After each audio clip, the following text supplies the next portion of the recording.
The Lucy Show. Starring Lucille Ball. Co-starring Vivian Vance.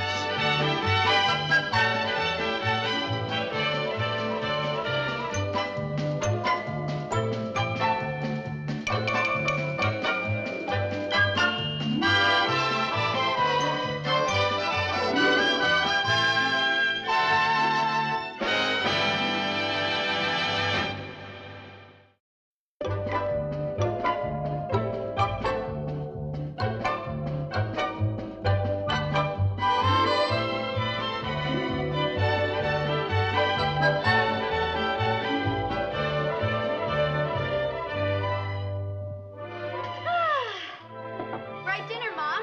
Thank you, Chris. Mom, can we give that bone to Tiger? Oh, I suppose so. Is that beast here again? Hey, there's a lot of meat left on that bone. Oh, for heaven's sake, Viv. Why doesn't Harry Connors feed his own dog?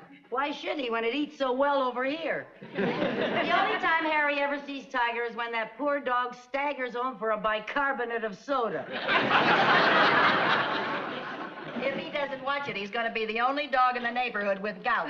Come on, kids, let's hurry up and all pitch in and do the dishes so we can see the early show on television. What's on? Greta Garbo and Camille. Who's Greta Garbo? I don't know. She's before my time. Mom, She's before my time, too. Oh, come now. I'd rather watch a Western. Me too. Well, we're going to see Camille. I feel like a good cry. That's 2 against 2. Chris, your vote decides. I don't think I should vote. Why not? Well, because I won't be home. I'm going out. Oh, where are you going? Over to Cynthia's? No, I have sort of a date. A date?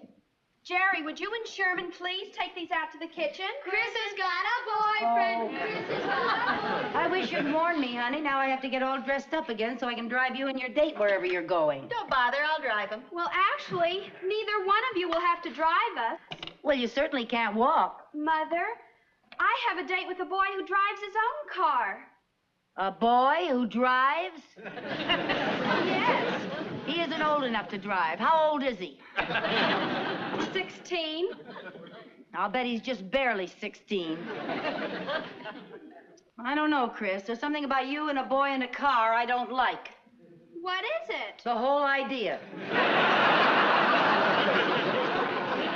Is this a new boyfriend, Chris? Uh-huh. His name is Alan Harper, and he goes to prep school in Connecticut. I'm so thrilled. Well, I'm not. Lucy, may I put in my 2 cents? I would be a wealthy woman if I had a nickel for every time you put in your 2 cents. I think you ought to let her go. At her age. Oh, now, when we were her age, we had dates with boys who had their own cars. Well, that's true. And our mothers didn't think we were grown up either. That's true, too. Well, all right, Chris. Oh, gee, thanks, Mom. Oh, you're a doll. You too, Aunt Viv. I better get dressed. Thanks, Viv. You did me a favor. I guess I'd forgotten what it was like to be 14. Do you remember your first date with a fellow that had his own car? Yes. I remember it. His name was Vinnie Myers, and he had a Model T. Oh, boy, we thought we were really living. We went to a dance, and then we had a hamburger. Yeah? And then we drove out to the lake, and... Chris, you're not going!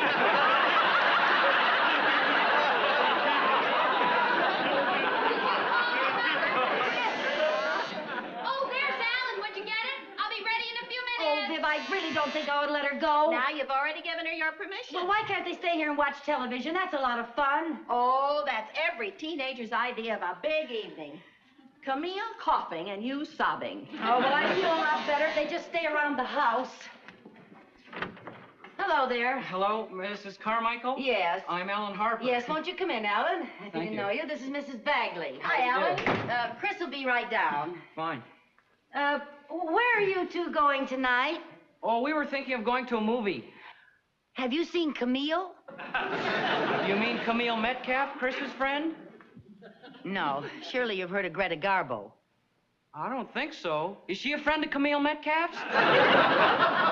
No, I mean the old movie, Camille, starring Greta Garbo. Oh, where's it playing? Right here on television. Come on, sit down. Make yourself comfortable. There you are. Put your feet up. Here, I'll take your hat. There we are. But we were gonna go to the picture at the Ritz. Oh, I hear it's great. That thing, it's dreadful. Well, I don't know. I think Chris was counting on going to the Ritz. Well, then you just don't know Chris. She's a real homebody. Just loves to stick around the house. Yeah. Viv, why don't you go out and fix some snacks so we can all spend a nice, cozy evening in front of the set?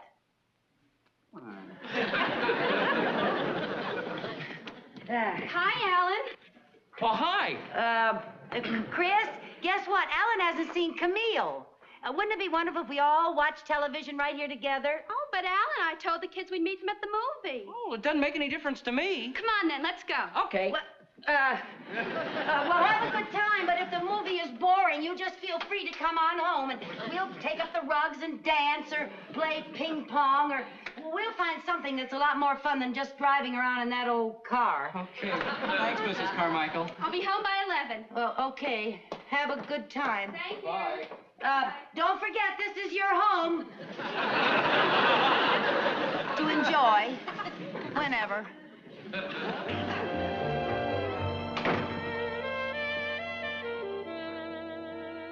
You can take that back. They're not staying. I knew they wouldn't. This is for us. Well, time for Camille.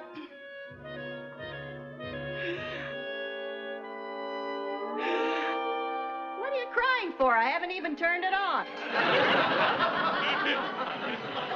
I've lost my baby.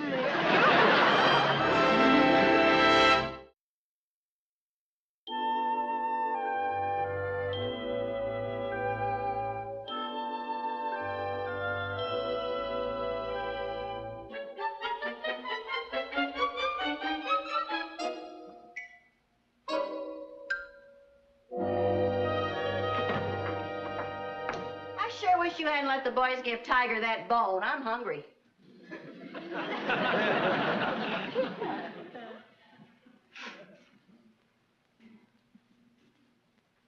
Good night.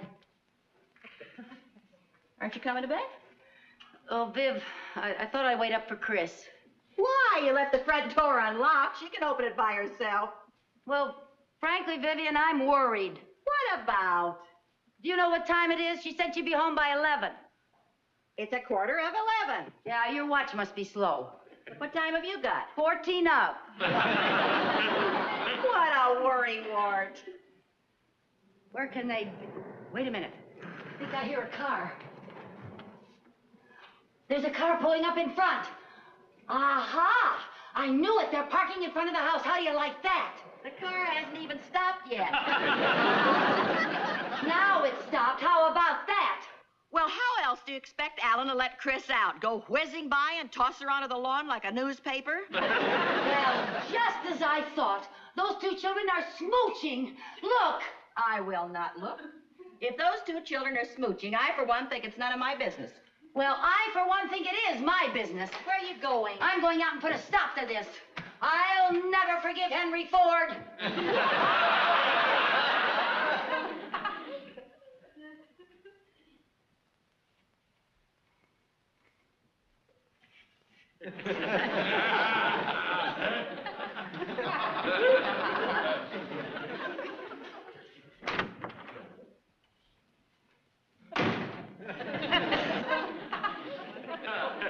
Where's Chris? I don't know where Chris is, but I sure know where Flo the manicurist is.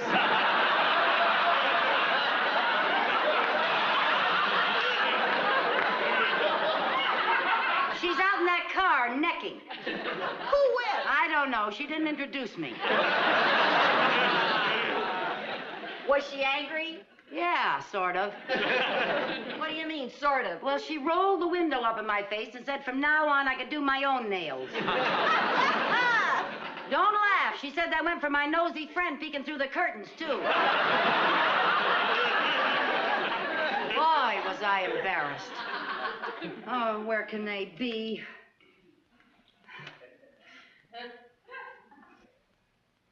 Oh, Lucy, are you going to stand by that window all night? You're acting like a mother hen. Well, I don't care.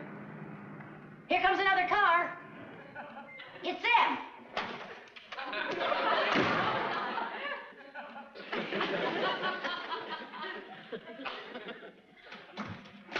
You get in here, young lady. You didn't even give me time to thank Alan for the lovely evening. You had plenty of time to thank him on the way home from the movie.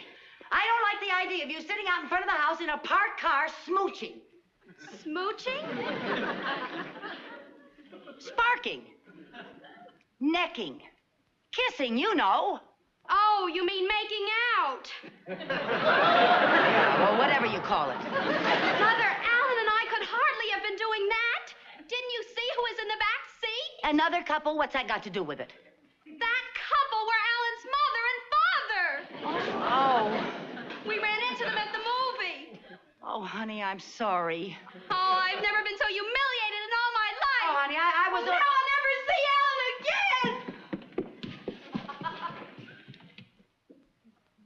Oh, dear. Now I've really done it. Oh, don't feel badly, honey. I guess if you're a mother hen, you can't help laying an egg once in a while.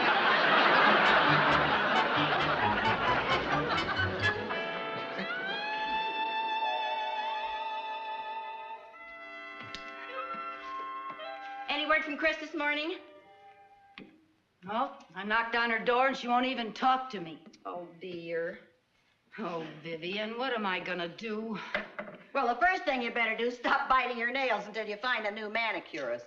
Oh, stop making jokes. I'm really serious. And I'm worried. She won't even talk to me. Hi, Mom. Hi. Oh!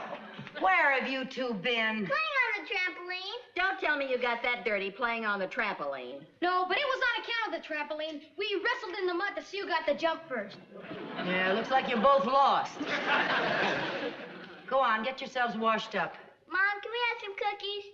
All right, but you gotta wash first. Do we have to? Yes, you have to. I told you we should have come in the back way. Chris, darling, I'm sorry about last night. I apologize, and I promise it'll never happen again. Good morning, Aunt Viv. Chris, baby, talk to me. Say something.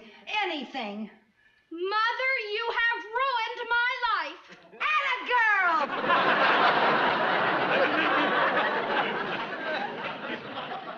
Well, that's a start.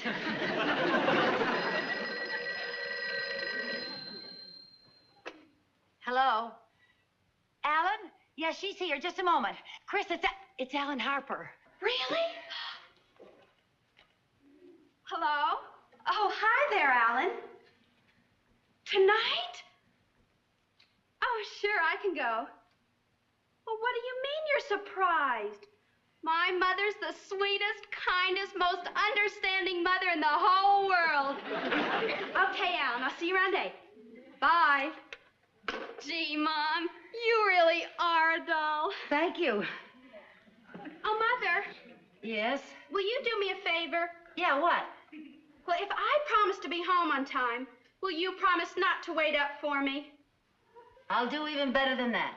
Just to show you how much confidence I have in you, I'm going to give you my door key tonight. Honest? Yep. When I get home, I'll wake you up and I'll tell you all about my day. Oh, thank you! Oh, how about that? 5 minutes ago, your life was ruined. A man calls and everything's all right again. That's youth. You? It works pretty well for oaths, too.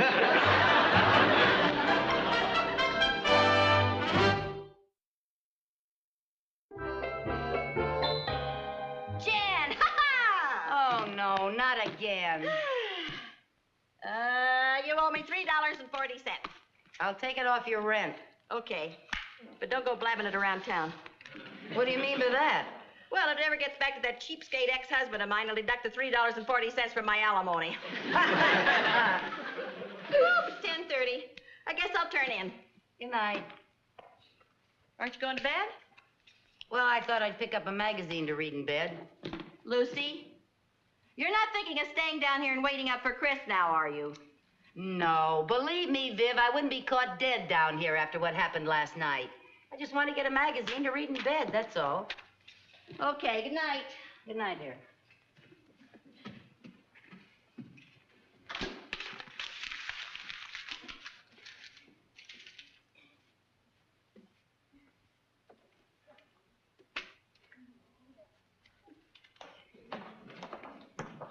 wonderful time, Alan.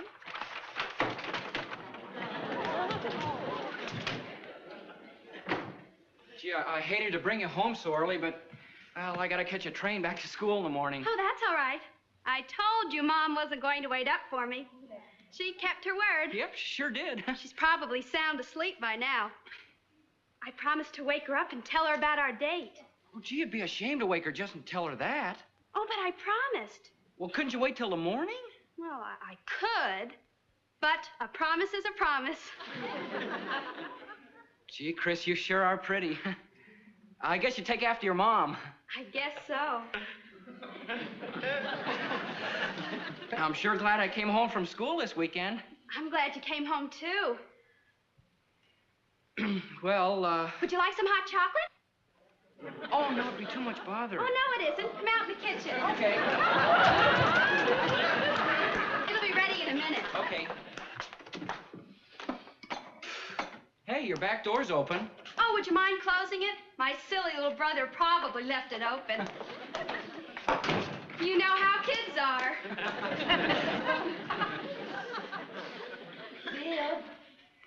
Viv. Vivian. Hey, Viv. Shh. Hey, Viv. Oh.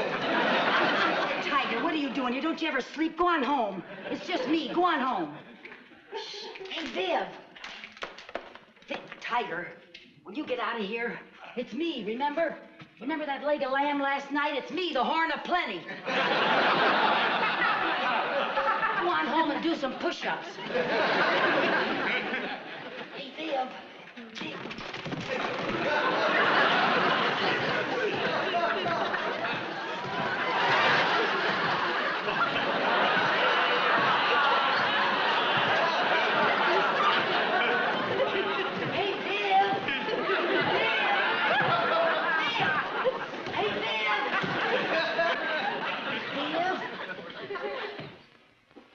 Vivian.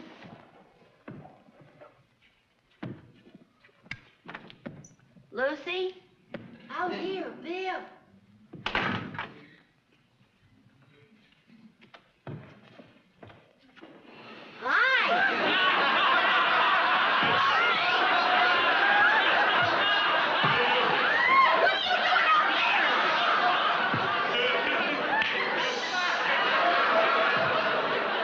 Open the front door.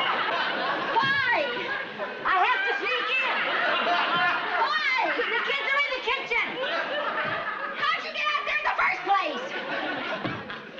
Don't ask questions. Just do it. Don't let them see you. Go on. Get going.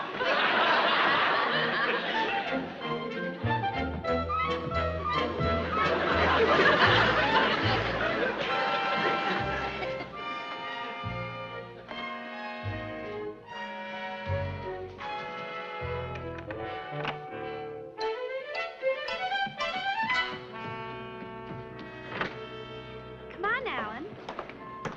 We can have it in here. Fine with me.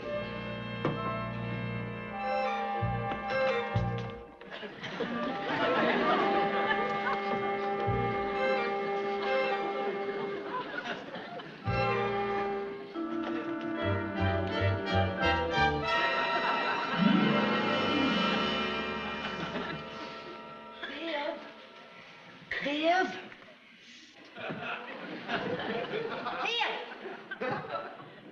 Oh, Viv! Oh, no, not again. I can't get in. What about the front door? Too late, grab me. Grab you? Are you crazy? Try it. No, Lucy, it won't work. It's got to work. Well, it won't. There you go with that negative thinking. I gotta get in. What'll I do? I don't know. What'll I do, Lucy? Stand back. Oh,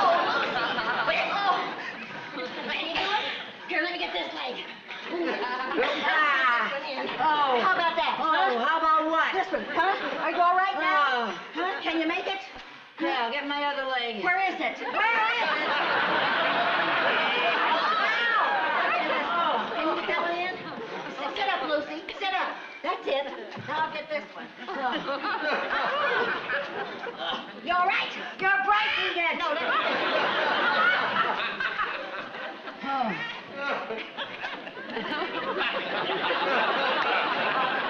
Will you kindly tell me what this is all about? Later. I gotta go to my room and go to sleep so Chris can wake me up and tell me about her date.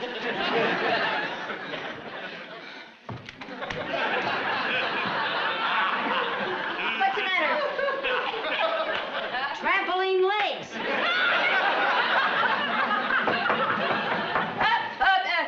Who is it? Yes, Chris? May I come in? Yes, you can come in. Yes, Chris. Yes. Come right on in. Mother's not in her room. She's not. Do you know where she is? She went out for the evening. Oh, gee, I wanted to ask her something. What? Well, Al wants to invite me up to a school next Saturday for the big homecoming game. I wanted to ask Mom if I could go. He has to know tonight.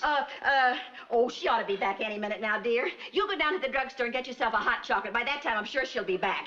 We just had some. We'll wait for her downstairs. Okay.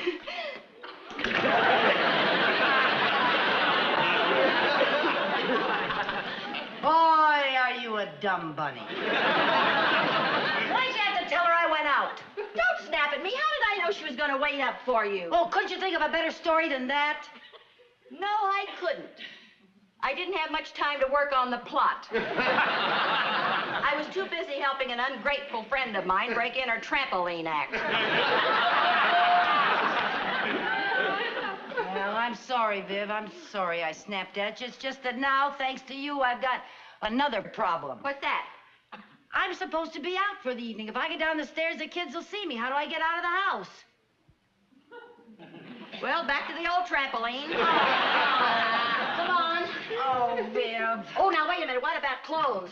You're a little past the slumber party stage. Well, I haven't got time to go get dressed. Give me one of your coats. Okay.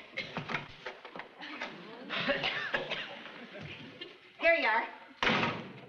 Oh, not that one, Viv. That's not a good color for me. What's the difference? Well, to tell you the truth, Viv, I never liked that color on you either. When you put this coat on, bouncing beggars can't beat choosers. There you go. That's fine.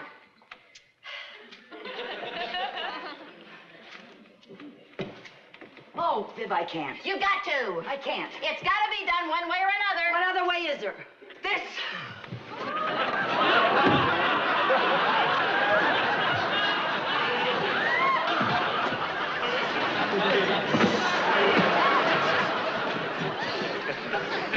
Lucy, are you all right?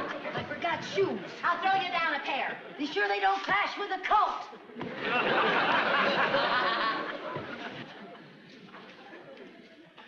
Okay, throw them. Oh, boy, some throw. Tiger, give me that shoe. Tiger. Go. Tiger, please. It's me, Tiger.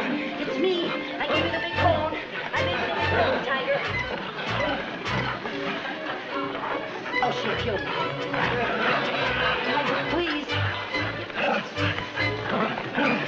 Tiger. Nice tiger. Nice tiger.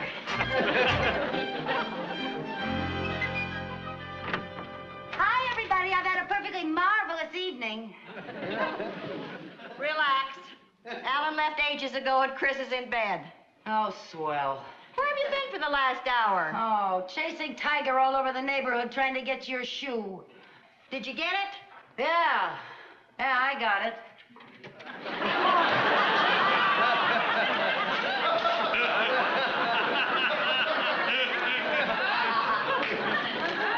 Oh, Lucy!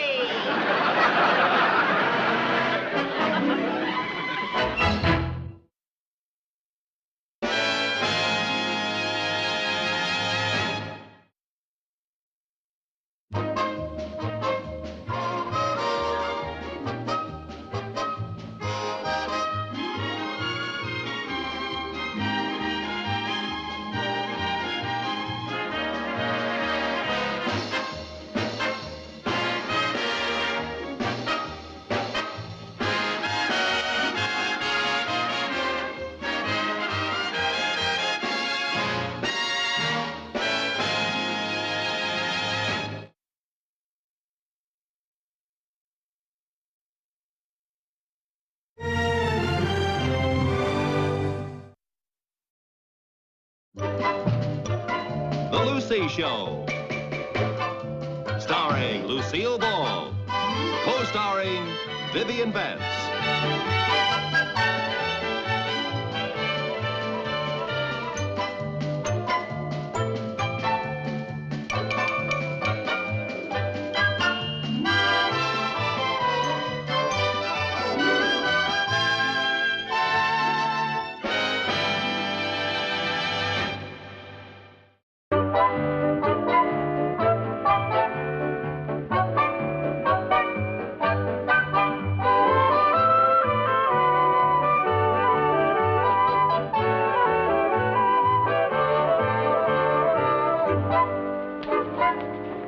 Hi, Mom. Hello, Chris. Mom, there's the greatest dress in the window at Brian's desk. It's beige chiffon with little tiny straps. It'd be perfect for you to wear to that dance you're going to Saturday night. Well, thanks, honey, but I can't afford a new dress. And anyway, I don't think I'm going. Oh, why not? Because I haven't a single thing to wear, and besides, I think it's going to be boring. Oh, you don't have a date yet, huh? How did you know? That's what I always say when I don't have a date. That must be where I heard it. I don't understand it. You're so pretty and so much fun. I'd think the men would be beating your door down. I don't understand it either. Maybe I should loosen my hinges. Hi, Kid. Hi. Hey, Viv, have you snagged a date for Saturday night yet? Well, actually, there were so many men who wanted to take me that rather than play favorites, I decided not to go at all. That way nobody gets hurt. Hey, that's a good one. I'll use it next time I don't have a date. I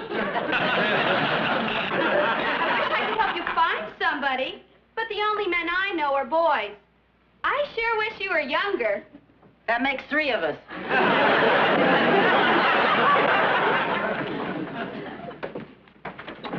Viv, you know, I'm so tired of worrying about getting a date for Saturday night, I don't even want to go. Listen, we paid $10 a ticket for that dance, and we're going to go to it if I have to rent a tux and lead all evening. Well, that sounds charming. The trouble with us, Lucy, we're just not trying to get dates. Not trying. We've done everything but loiter in the lobby of the YMCA. Hey, that's not a bad idea. Oh, come on. I'll go get my address book. There must be somebody we forgot. I hope so.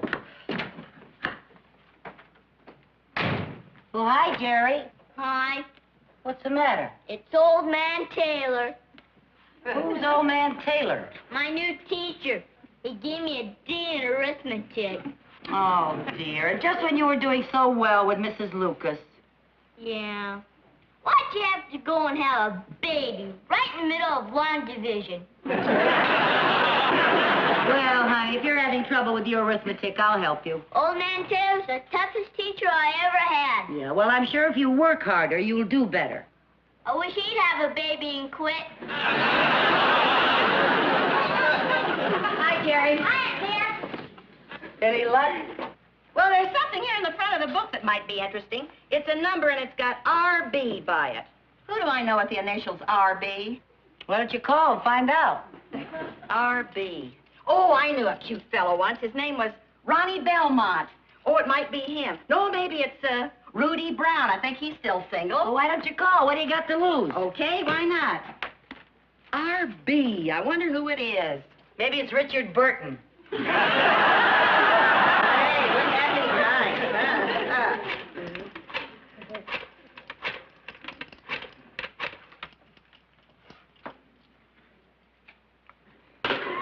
Well, who is it? Who's RB? Ralph Bagley, my ex-husband.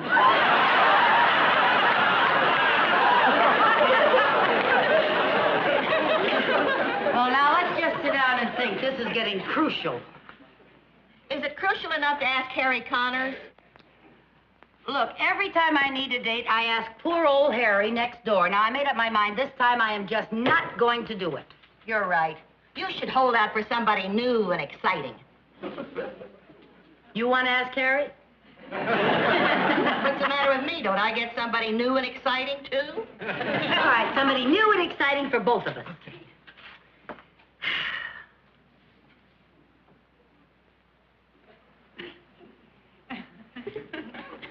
Too bad about Harry. He's so handy. I know. But I wouldn't ask Harry if he was the last man on earth. And I'm beginning to think he is. The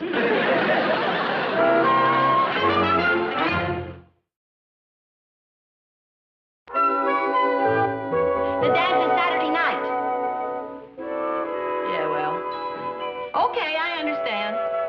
Bye.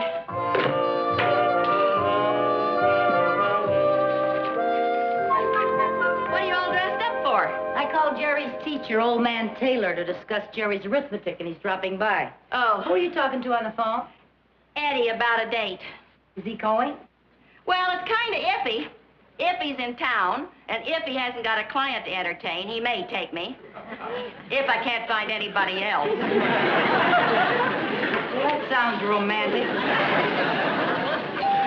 Oh, that must be old man Taylor. You won't need me, honey. I'll go start dinner. Okay.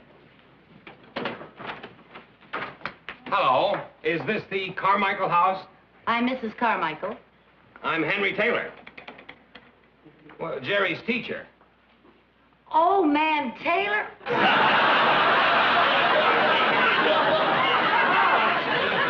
Well, won't you come in? Thank you very much.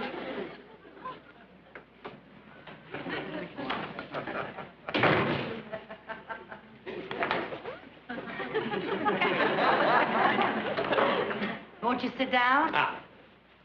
Now, Mrs. Carmichael, about Jerry. Jerry who?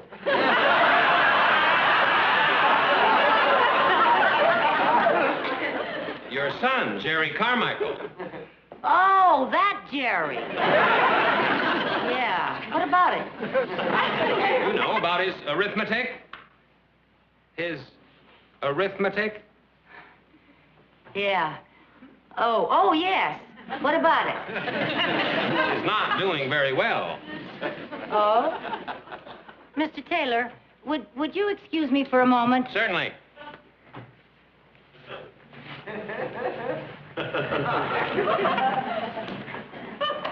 Come and look at old man Taylor.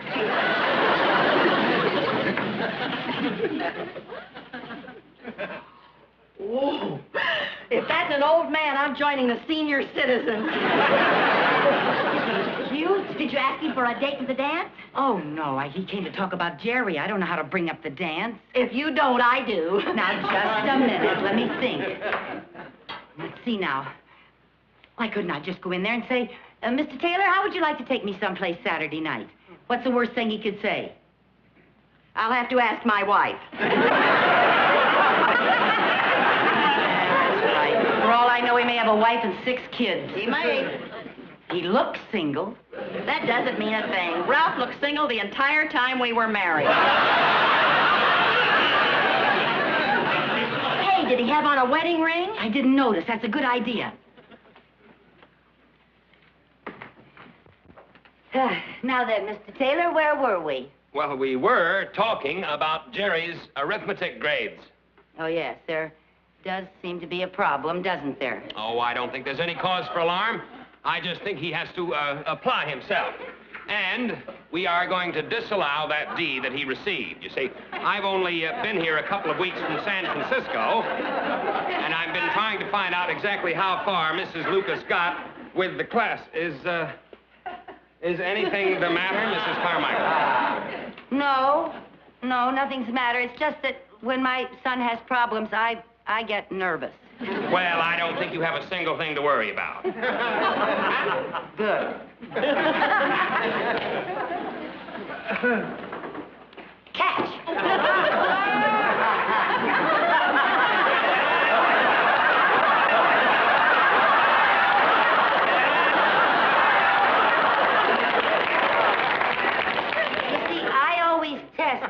My son's arithmetic teachers, I test their reflexes. I see. Well, perhaps I'd better be running along, Mrs. Oh, no, Carmichael. Mr. Taylor. There's something I want to ask you. What is it? Mr. Taylor, are you maybe interested in coffee? Well, that would be very nice if it isn't too much trouble. No trouble at all. isn't wearing a wedding ring. Did you ask him to go to the dance? No, not yet. Do you have some coffee? Sure. Lucy? What? I just happen to think, if a man is wearing a wedding ring, it means he's married. But if he isn't wearing one, it doesn't mean he's single. Well, thanks a lot. What do I do now? Oh, there must be some way to find out if a man's married. His driver's license, that would tell. If I could just get my hands on his billfold. While you're finding out if he's single, he's finding out that you're a pickpocket. Well, now, look. I'll find some way to get his coat off. Okay. And while I'm hanging it in the closet, I'll look through his billfold, and you keep talking to him about arithmetic. Okay. Okay, come on. You got it? Here we are.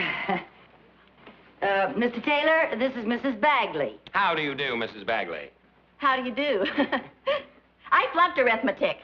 Have you ever thought of giving any sort of private lessons to people who weren't any bright? Huh? Oh, There, now, Viv, would you turn the heat down? It's sweltering in here. It feels fine to me. Oh, now that you made it, beastly. Oh, it's beastly in here. You look like you're burning up. Wouldn't you like to take off your coat? Oh, no, thanks. I feel just fine. Oh. I will have some of that coffee, though. Oh, yes. Yes. Here you are. Thank you. Cream? Oh, please, please. Say when.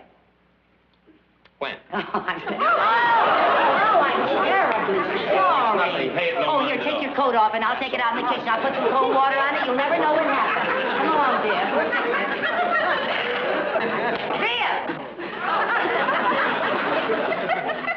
Would you excuse me, please?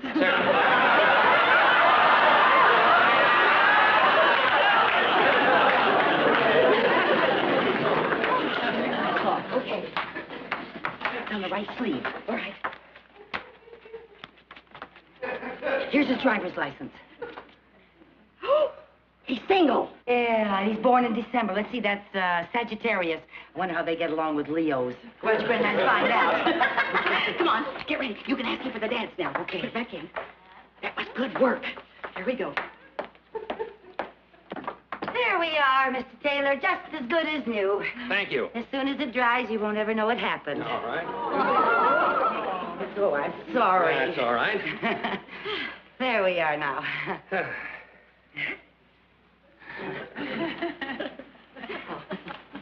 There. Hi. I find myself with 2 tickets to the Starlighters charity dance Saturday night, Mr. Taylor, and I was wondering if you'd like to be my escort. Well, I'd be delighted. Good. I'm surprised that you're free on such short notice. What with teaching school all day and living at the YMCA, my social life is rather limited. Oh, you live at the New Y. Mm-hmm. Oh, we were going to have Jerry and Sherman join. Oh, that's a great idea. You know, it's a wonderful place.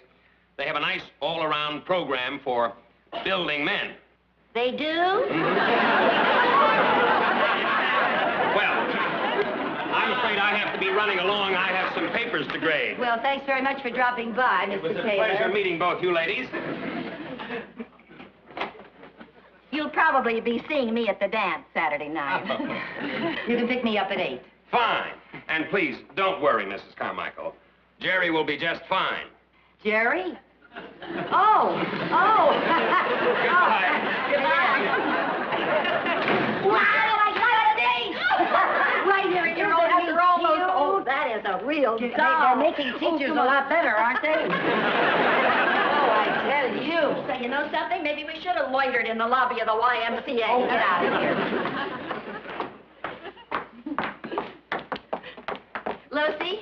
Yeah? There's just one thing. How are you two going to live on a teacher's salary? Oh, fine thing. We haven't even had a date, and you're already throwing rice. Hi. Hi, Sharon. Hi. Was that old man Peeler I saw coming out of Yeah. I mean, yes. He came over to discuss Jerry's arithmetic. Sherman, are you by any chance having any trouble with your arithmetic? Gosh, no, Mom. How about history? I got an A in my last test. English? I'm doing fine in everything. Good, Sonny. Wouldn't you know it, I'd have a bright kid. Oh, Viv. What? His driver's license.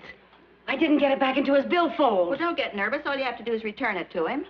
If he knows I have it, he'll know I was snooping. Oh, that's right. How can I get it back to him without his knowing it?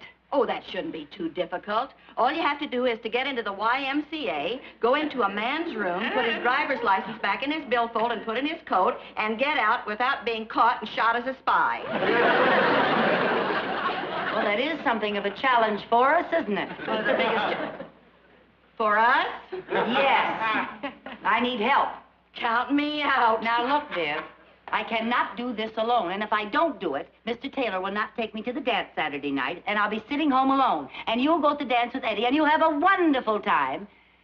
Can you imagine the mood I'll be in all next week? Count me in. Now, look, here's the plan. First, we have to get him out of his room. Get him out of his room. Get him down to the lobby.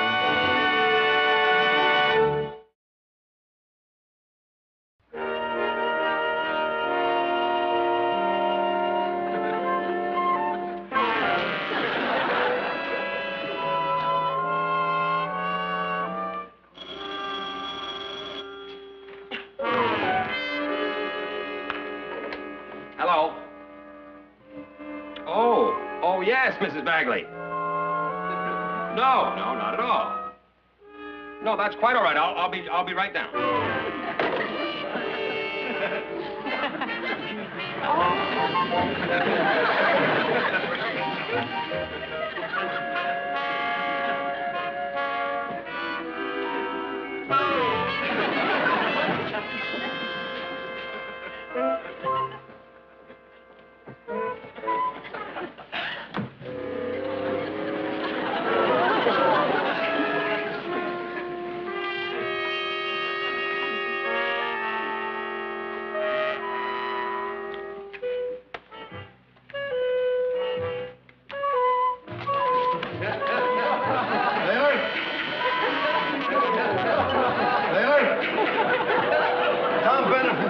Can I use your typewriter? Thanks. I only have to write a few letters. Shouldn't take me more than an hour.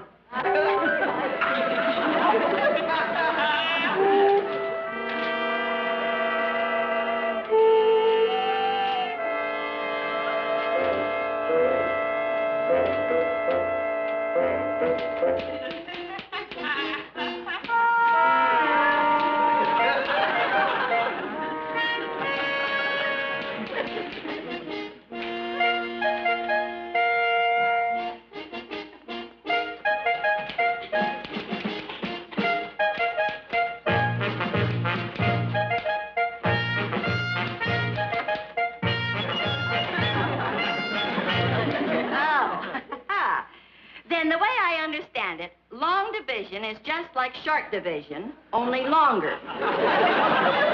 I guess you could put it that way. Oh, the way you explain fractions. You just make them sing. If I may say so, Mr. Taylor, there's nothing common about your denominator. Thank you, Mrs. Bagley. Now, I really must be running along. I have a fencing lesson in just a few moments. Oh, no. Now, Mr. Taylor, please. Now, before you go, would you mind writing all of that down for me? Just write it all down. When I explain it to my son, Sherman, I want to be sure I get everything right. Just write it right there.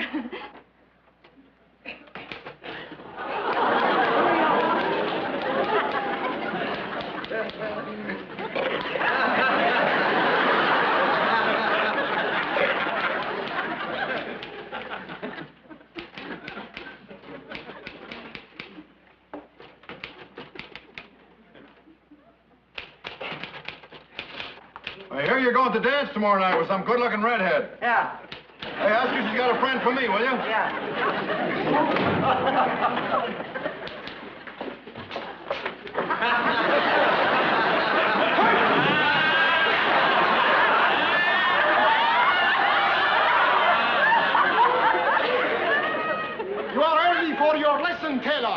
but nevertheless, we can start right away. Pick up your toy, Taylor. All right? In your position. Here, Taylor. Here. Yes, right here. Very good. Attention. Straight. Huh? Salute. No, Taylor. Salute. Pick up your toy. That's one. Salute.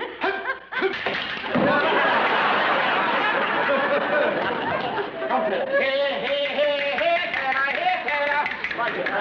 Salute. Salute once more. Hiya. Very good. Now face the north wall. Face the north wall. Very good. Now we commence. En garde! Taylor. Here, Taylor. Here. Very good. North wall. Very good. En garde! Now what we do? No. That hand up in the back. No, you are too tense, Taylor. Relax. Relax. That's too relaxed. Control your body, Relax. Very good, Now, relax. No, your hand is clutching. Do not clutch. Like this, yes. No, do not wave at me, no. Let's start. Elbow in, that's right, the shoulders back, your knee in, Now we will do balestra. You will recognize the rhythm, Balestra. En garde! Up, relax, very good, all right. Balestra. Ta-ta-ta!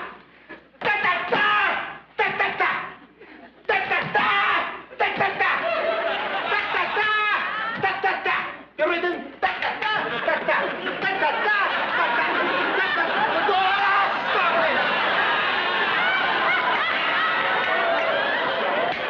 You are impossible. I cannot understand, Taylor. I cannot understand at all. You were doing so good yesterday, so good. What is your explanation, Taylor? Taylor! Hey, Vito, some character has swiped my fencing outfit. Just a minute, Taylor. I'm talking to Taylor. Wait for me! Hey, that's my outfit. Hey, Who are you anyway? Put that down!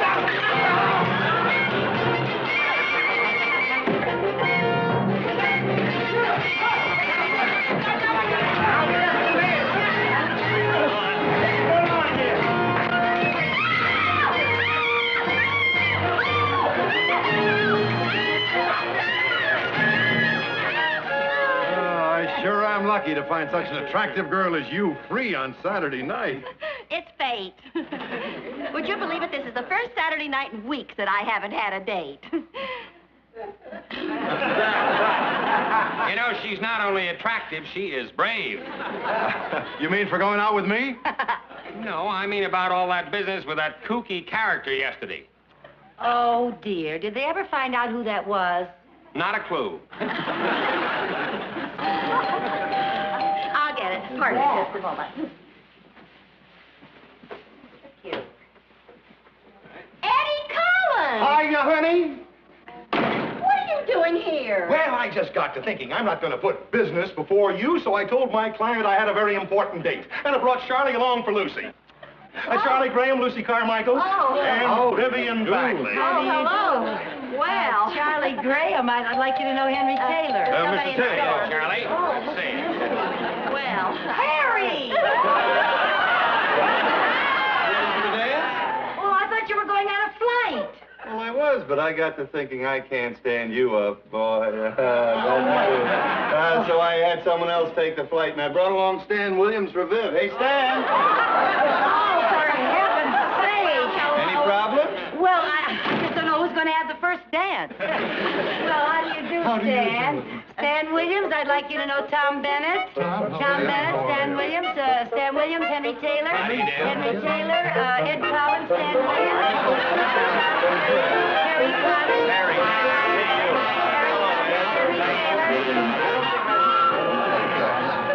I'm Lucy Carmichael. I'm Vivian Bagley.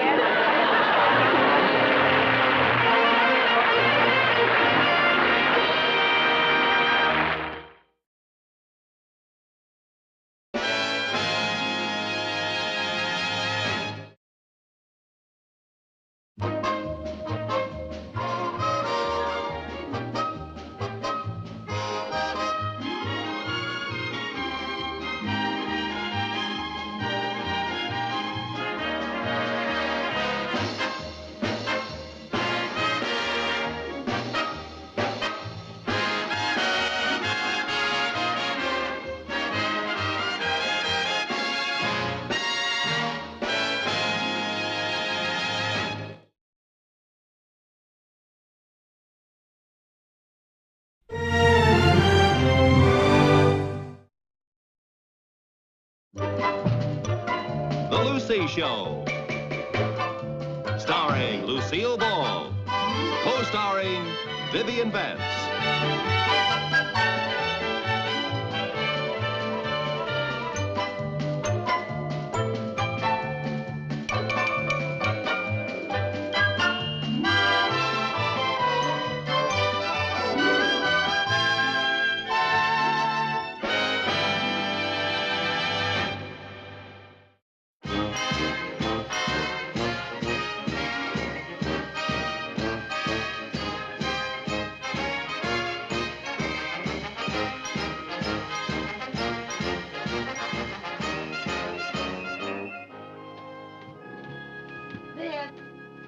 Have you seen Johnny Unitas?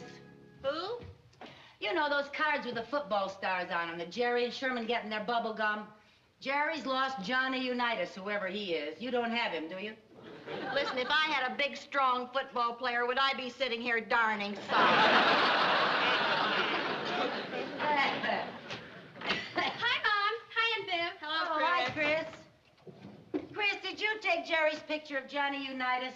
Why would I want a picture of him? Well, I thought maybe he replaced Frankie Avalon in your affections. Mother, please. How can you even think of such a thing? I'll be true to Frankie as long as I live. That's what you said about Ricky Nelson.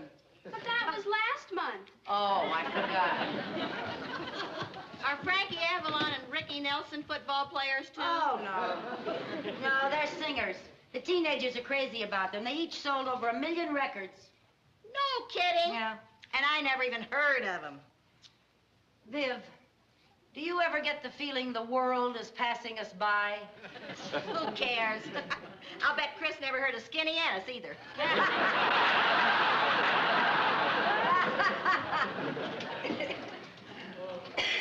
Oh, there they are. Hi, fellas. Well, hi there. How was school today? Oh, that's a shame. Why?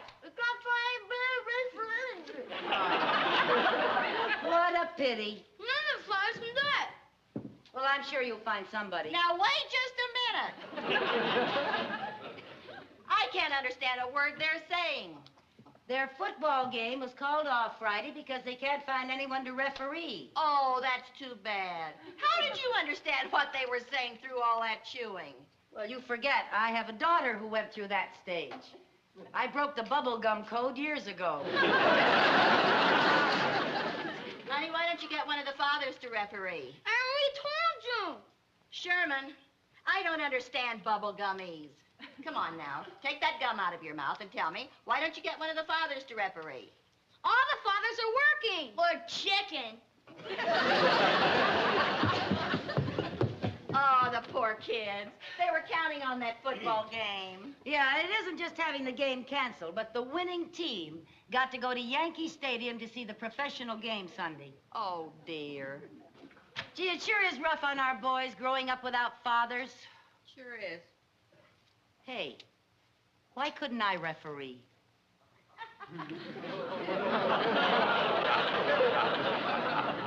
Lucy, are you chewing bubble gum? No, why? It sounded just exactly like you said, why couldn't I referee? That's what I said. You don't know anything about football. How could you referee? Well, I've watched them on television. All they do is run around, wave their arms, and blow their whistles. I've a feeling that there's a little more to it than that. Well, why can't I learn about football the same way the kids do? Where are those cards Jerry always carries with him? I'll bet they're right. Sure, here they are. Look at this.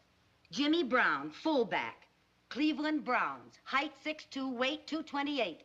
Jimmy was the last rookie to lead the league in total yards gained by rushing, 942 yards. Hey, these are marvelous. I think they're terrible. Why? They give all the statistics except how old they are and if they're married. Viv, this is not the right time to be thinking about men. There's a wrong time? Red Phillips, end, Los Angeles Rams. Height 6'1", weight 199. Last season, Red caught more passes than any other man in the National Football League. Let me see him. Oh, he's cute. No wonder he had so many passes thrown at him.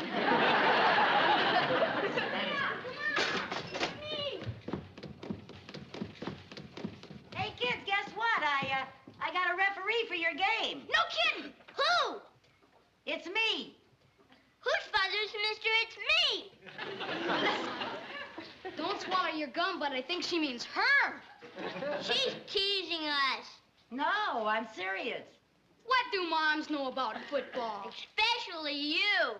All right, now just give me a chance. Last season, who caught the most passes in the National Football League? Gee, I don't know. Do you? Yeah. Do you? Red Phillips of the Los Angeles Rams. Good old 199-pound, 6'1" Red. Go ahead, ask me some more questions. Ask me, for example, who was the last rookie to lead the National League in total yards gained by rushing? All right, who was? Jimmy Brown, the Cleveland fullback, 942 yards. Gee, Mom, that's neat. I'll say. And do you know all the referees' hand signals and everything? Oh, sure. Come on, let's go tell the gang the game's on.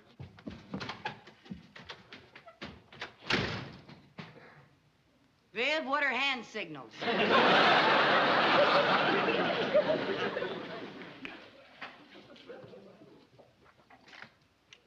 Call Harry.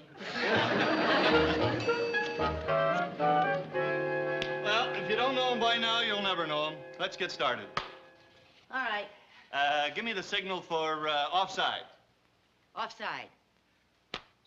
Hey, very good. Thank you. Any questions?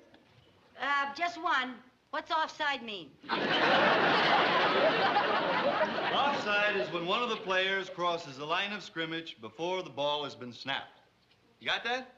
Yes, sir. Okay. Now, the next signal... What's a line of scrimmage? That's an imaginary line between the offensive and defensive linemen. Oh. Got it? Now, give me the signal What's for... a lineman? Wouldn't it be easier if you got married again before next Friday and let your new husband referee? Well, I'm sorry now, Harry. I only got as far as the hand signals in the book. All right. I'll teach you the fundamentals later. Now, give me the signal for clipping. Clipping? Clipping. Very good. Now, the penalty for clipping is 15 yards, so you march off 15 yards. Okay. Right. Lucy,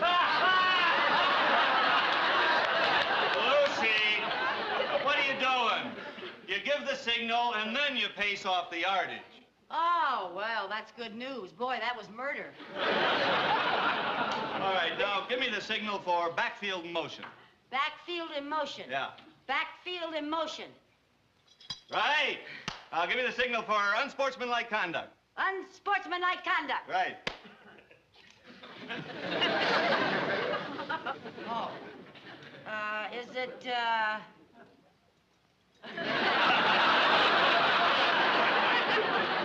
No.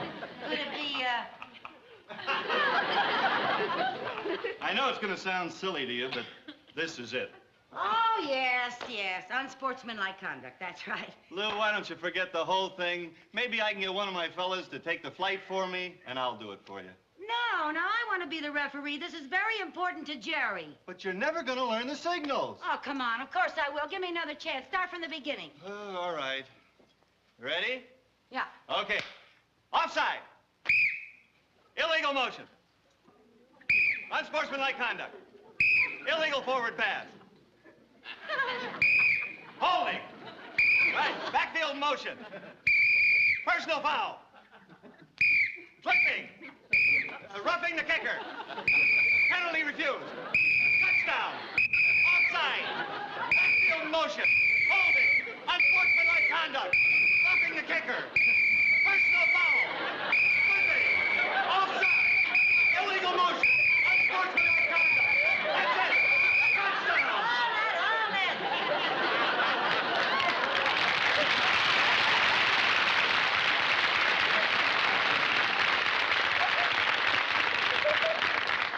I just want to know one thing. What's the signal for timeout for the referee?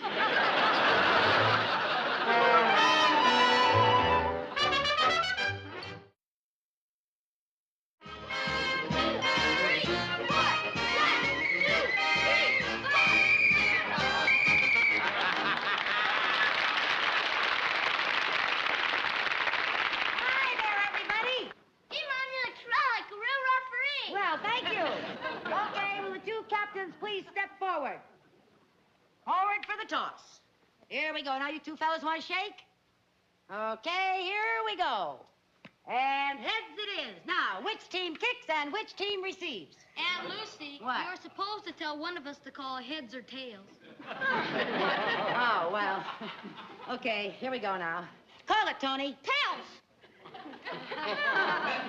Where'd it go? Anybody see where that went? Come on, fellas, help me find the penny. Must be in here someplace. I didn't see it. Well, never mind. I got another penny in my purse.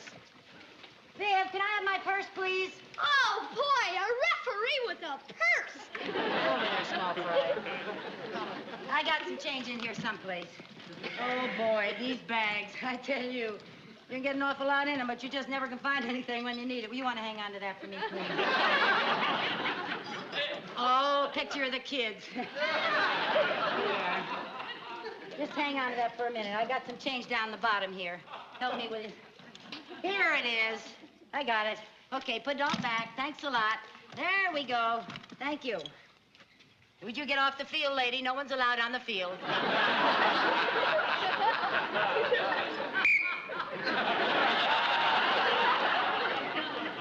Okay, fellas. Here we go now. You call it. Tails!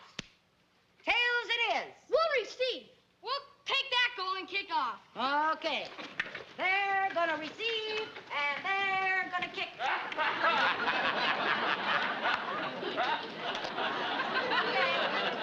Are you ready? Everybody ready? Oh, that's a beauty. That is a beauty.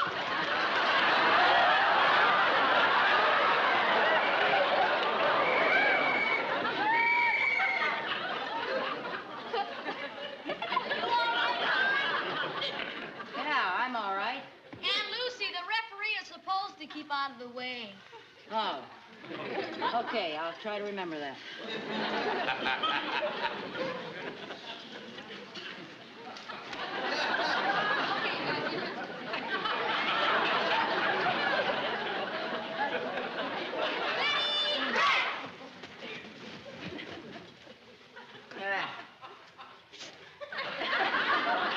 Is something wrong, Aunt Lucy? My whistle's broken. Oh, good grief! Well, all right, all right. I'll whistle this way. Ready down! Set! 1, 2.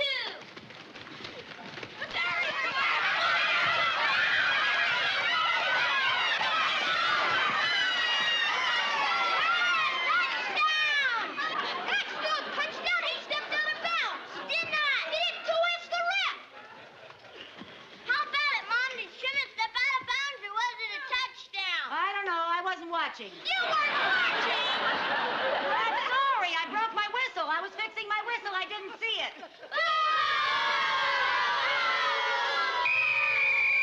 There, now it's fixed. All right, so play it over again. This time I'll watch.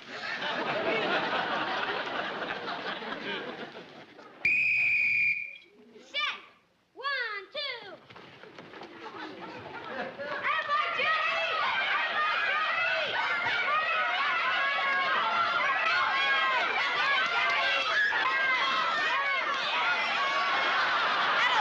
Jerry! Attaboy!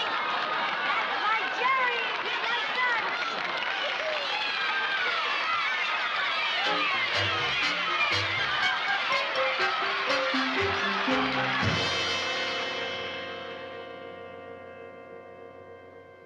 This is the most embarrassing day in my entire life.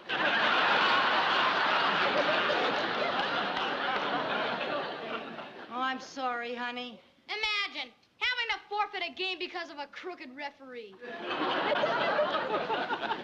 This may be the end of my football career. Oh, honey, I'm sorry. Why don't we all move to another town and start a new life? Fellas, can you ever forgive me? I doubt it. I'm with Jerry. On account of you, nobody gets to go to the pro game Sunday. Oh, Viv, did you see their faces? What can I do? Maybe you should move to a new town and start a new life. Oh, Viv. I know how I can make it up to them. How? I'll take all the kids, both teams, to the game at Yankee Stadium Sunday. Well, now, that's very noble of you, dear, but where are you going to get the money for 25 tickets to a football game? I can do it if you help me. Now, Lucy, you know I'm broke. I don't want your money. All I want you to do is promise not to complain if I serve spaghetti for a month. Spaghetti for a whole month? Oh, come on, Viv, it's for the kids. Well, all right. But only if you agree to throw in a meatball on Sundays. Oh, thanks, Viv. Jerry Sherman!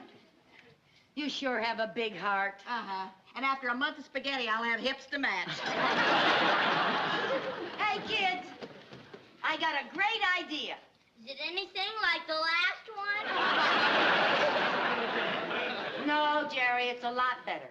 Just to make up for all my bad refereeing, I'm going to take all the kids, both teams, to the game at Yankee Stadium next Sunday. Oh, boy! Now, look, you go upstairs and call everybody and tell them to be here 9 o'clock Sunday morning, ready to go. Okay. Okay? Hey, we get to go to the game! Yay! You know something, Lucy? For a crooked referee, you're a pretty nice mother.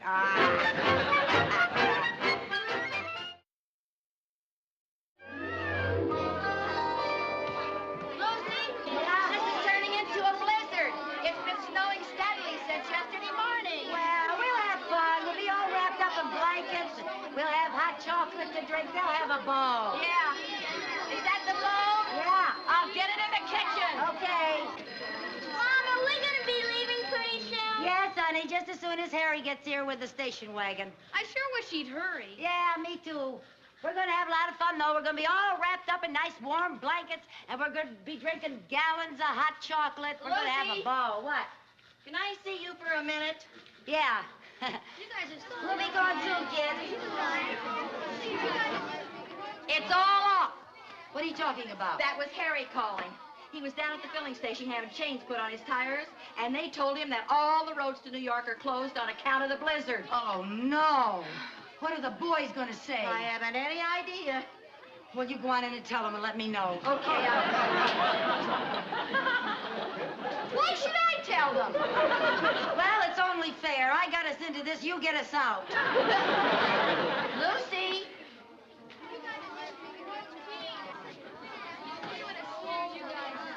You guys are so lucky.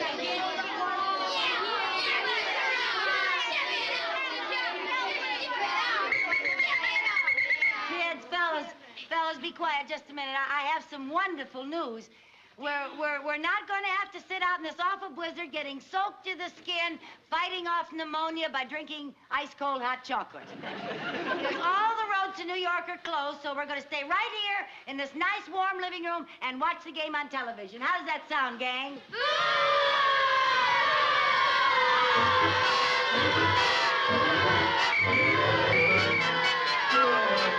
He's got the football now, and he's fading back. He shoots it, and it looks like, yes, Phillips has it. He starts to run, and he's tackled now on the 35, and it's a first down.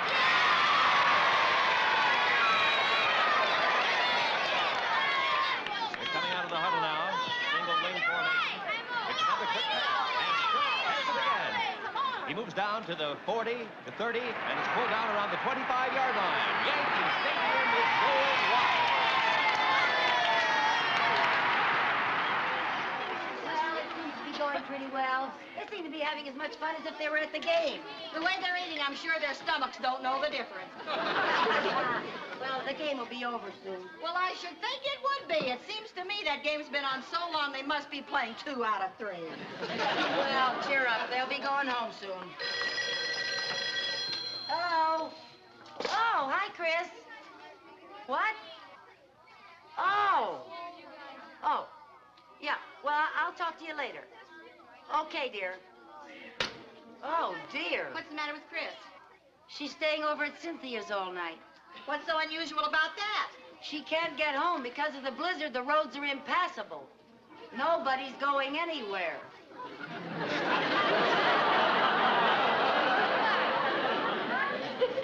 Nobody's going anywhere? That's right. At all? That's right. Not you, not me, and not one of those 25 dear little chaps in the living room. I have a feeling that before this weekend is over, we're gonna wish that angry mob had caught us. Well, they're all bedded down, and believe it or not, they're asleep. Where'd you put them all? All over the place. The house looks like there's been a leak at Boys Town. We better get to bed ourselves. We gotta get up early and feed the troops. Yeah, I'm beat. So am I. Come on.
I just forgot. I put 4 of them in your bed and 4 of them in mine. Oh, Lucy. I'm so tired I could sleep standing up. Hey, there's a couch in the basement. Come here. Where you going? How come you get it? I thought of it. Besides, you said you could sleep standing up. That's before I knew there was a couch in the basement. Nighty-night.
The Lucy Show. Starring Lucille Ball.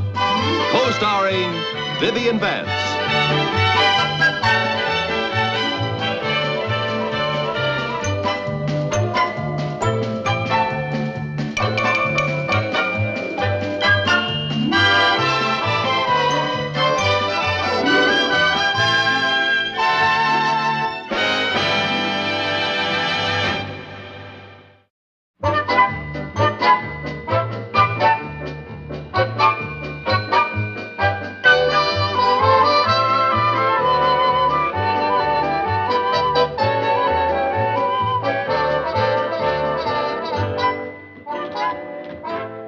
Lucy, is lunch ready? Yeah, sit down, dear.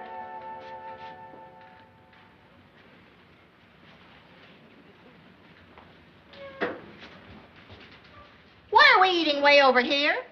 I figure if we're going on a diet, the farther we are from the refrigerator, the better. A dab of cottage cheese, 1 slice of tomato, and a half of a hard-boiled egg. Now, that's lunch. Now, Viv, it's 157 calories, and that's all we're allowed to have. Who says so? The bathroom scales. Don't you want to say goodbye to ugly fat? Right now, I'm going to go out in the kitchen and say hello to some macaroni and cheese. Okay, eat your macaroni and cheese, but just remember how you look in your knit suit from the rear.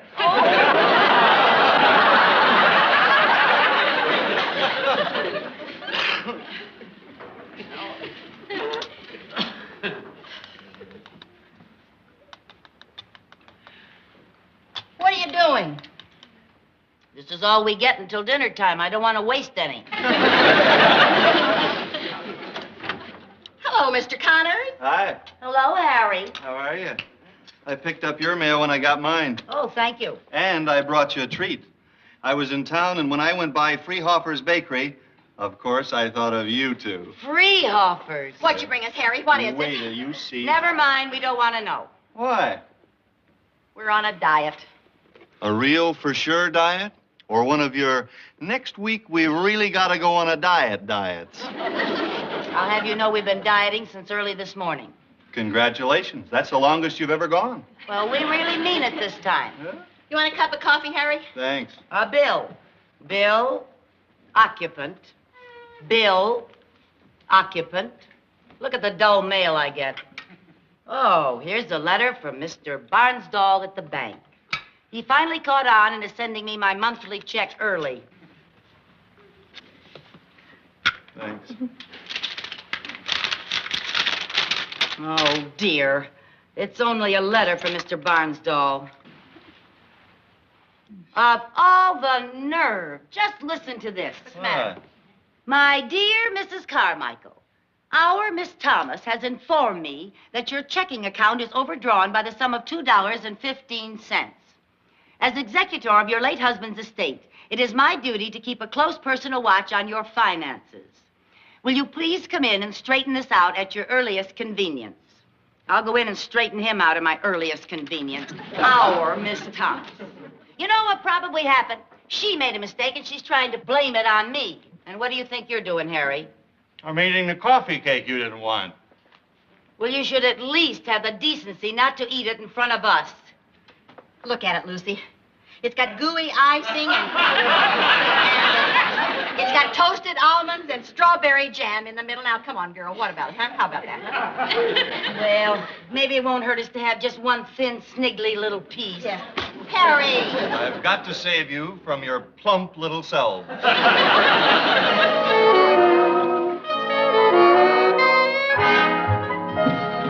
Good afternoon, Mr. Barnsdall. Oh, Mrs. Carmichael. How nice to see you again. I came by, as you suggested in your letter, to straighten things out. Good. In fact, I could hardly wait to come by, because it just so happens that this time it is not my fault, it's the bank's. So, ha. Mrs. Carmichael, my bank does not make mistakes. So, ha to you. It also happens that I went over my check stubs just this morning, and there's not a single error. So you can take your ha-ha-ha and put it in your vault.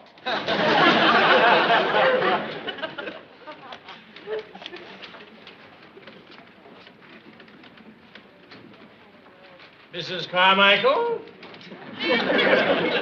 Yes? On this stub here, you have a balance of $42. Then you made an entry of $15, which you added to your balance to make $57. Yes? Your addition is perfect. Thank you.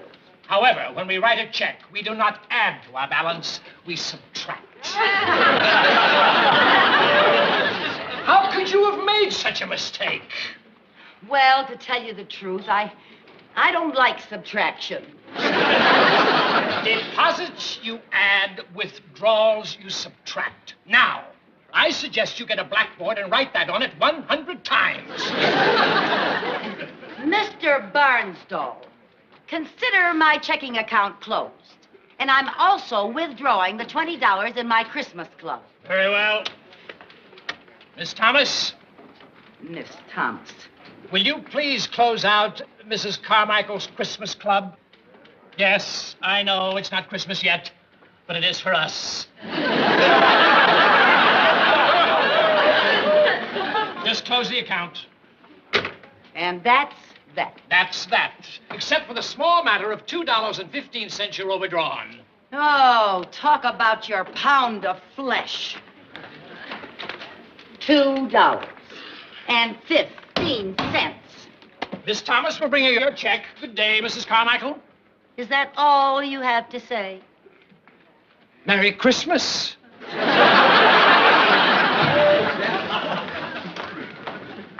Hi. Hi. Did you give Barnsdall a piece of your mind? Not only that. What are you doing with a box of candy? Oh, they were having a sale at the drugstore. 2 pounds for the price of one. What happened to goodbye to ugly fat? Oh, I thought I'd give our hips a going-away present. Mrs. Carmichael? Yes? Here's your Christmas club check. Thank you, Miss Thomas. Merry Christmas. Merry Christmas. You know what I ought to do? I ought to take this $20 and spend it for something foolish. Oh, what's the matter, Lucy? This check is made out for $2,000. $2,000. I think our Miss Thomas has made a mistake on the machine. $2,000. And he said his bank never made a mistake. You know what I'm going to do? I'm going to cash this check and wave that money under his nose. And then I'm going to say, I thought your bank never made a mistake. That'll show him. Good afternoon. Then when Mr. Barnsdall falls off his swivel chair, I'll give him the money back, and I'll graciously accept his apology. My, that's a nasty little scheme. He who ha-ha-ha's last, ha-ha-ha's best.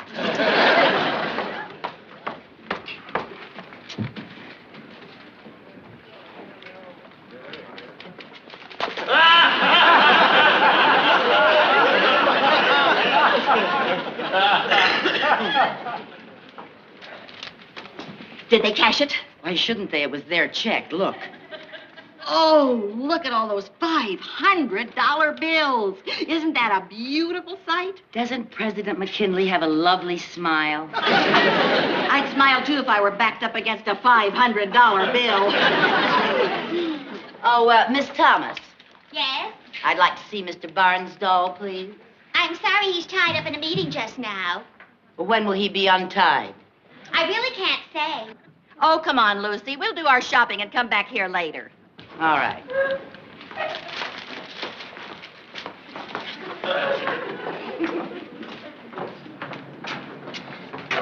Oh, Viv. Viv, I can't go running all around town with $2,000 that doesn't belong to me. I better wait in the bank. You're right, honey. Let's see, it's 3 o'clock. I'll meet you back here in 30 minutes, huh? Yeah. Okay.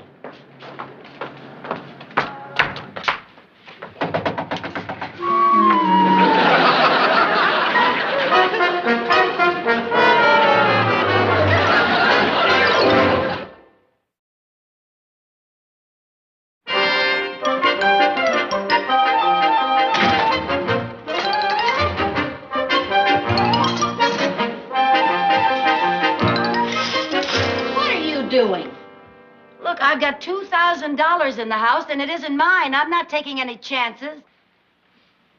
Are we going to stay on the lam until the bank opens Monday? No, just until we can find a safe hiding place for this money. Now, what do we do with it? Spending it is out, huh? Now, where can we hide it that a burglar would never think of looking? How about that candy? That's a good idea. Let's have some candy while we're thinking of a place to hide it. Viv, I mean hide the money under the candy. Oh, if I were a burglar, that's the first place I'd look. Yeah, you would. Get me the money.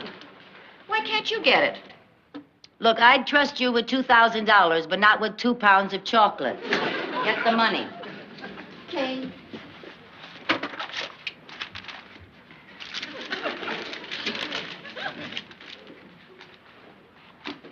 There.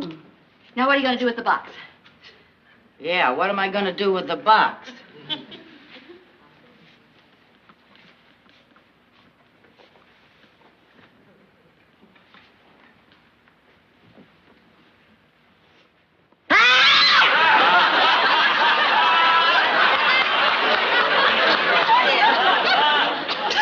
Scared me to death.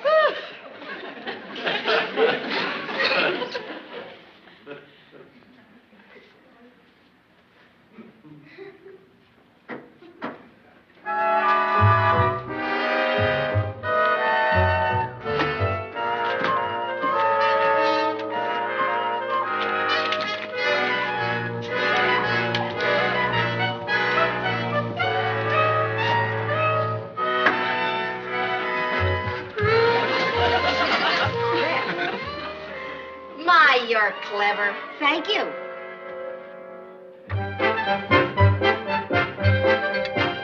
Vivian? Yes, I'll be right up.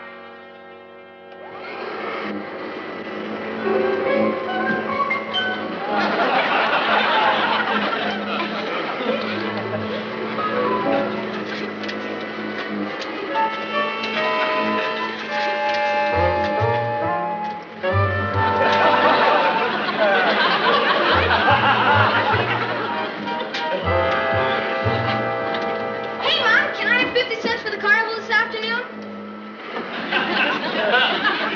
Yes, honey.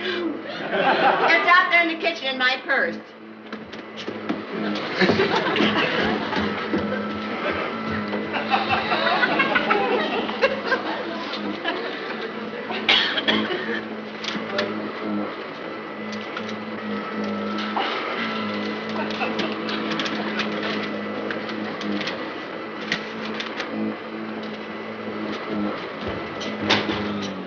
Hey, that passing's coming along great, Jerry. Now just remember, you start with the ball right under your ear and you shoot it past your face. You got that? Yeah. Try her. Hey, what's this, Sheriff? What are you eating? Nothing. Yes, you are. No, I'm not. I smell chocolate. Where'd you get the candy? Promise you won't tell? Cross my heart. I found it where her mom's hid it. I thought they were on a diet. So did I. Hey, you sure they were hiding chocolate, Sherm? Sure, I saw my mom eating a piece. Yeah? Boy, a whole box. Why, those chubby little sneaks. Not too many of them notice. Here, give me that box. You wouldn't rat on us, would ya? I'm going to give you a present. Take this to the carnival and treat your friends. What will our mom say? They'll thank you for it. That doesn't sound like my mom. That doesn't sound like mine either. But who cares? Well, let's go to the carnival. Goodbye, Mom. Bye, Mom. I don't think they can hear you over the vacuum. I'll say goodbye for you. Goodbye. Right. Bye. Hey, good pass.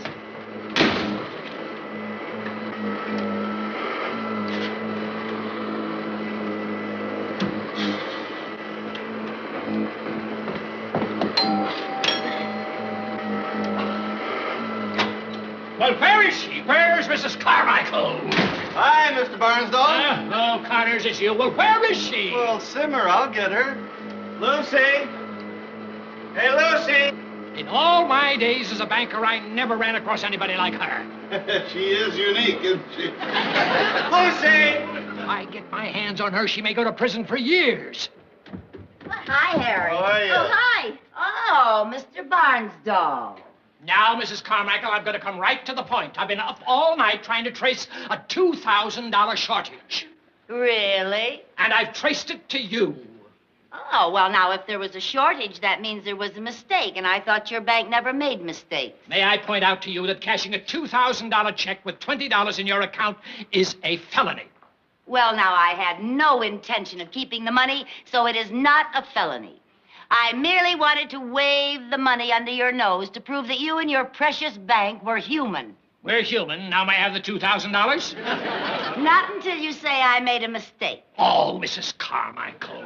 Oh, come on now, say it. I made a mistake. I made a mistake. Now, that wasn't so hard, was it? Now will you wave the money under my nose so that I can go home and get some sleep? Gladly.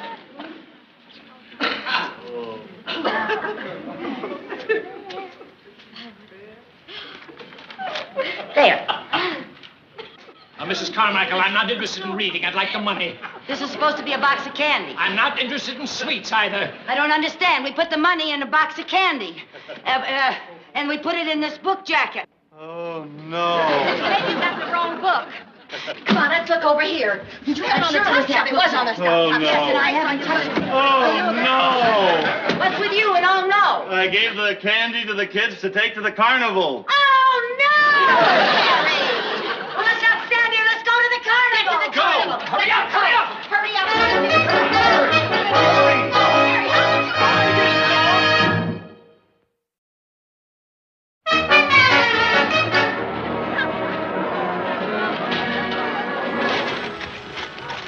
Sherman, are you sure you threw that candy box off of the Ferris wheel? I'm positive. Oh, Jenny! Oh, the bills blew away. Oh, nice try, Jer. What do we do now, Mrs. Carmichael?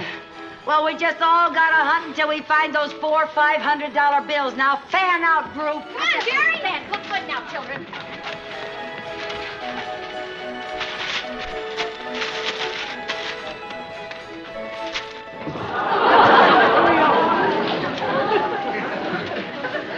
Lucy, What? come here.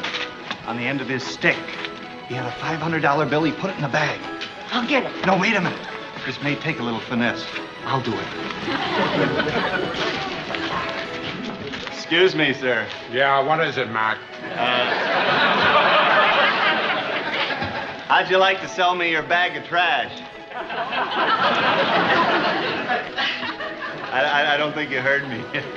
How'd you like to sell me your bag of trash?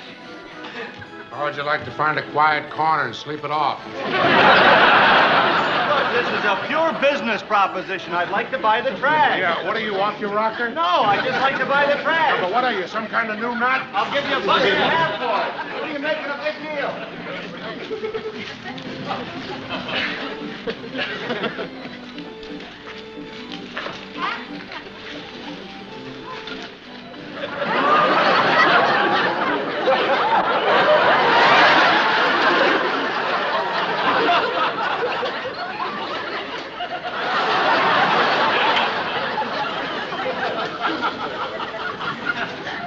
Pardon me, but would you move down about that far?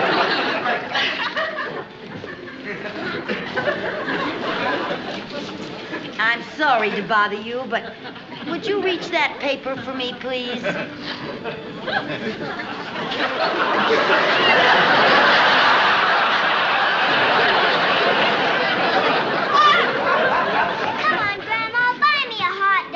No, you've had enough to eat, Katie. Oh, go on, buy your granddaughter a hot dog. She looks undernourished.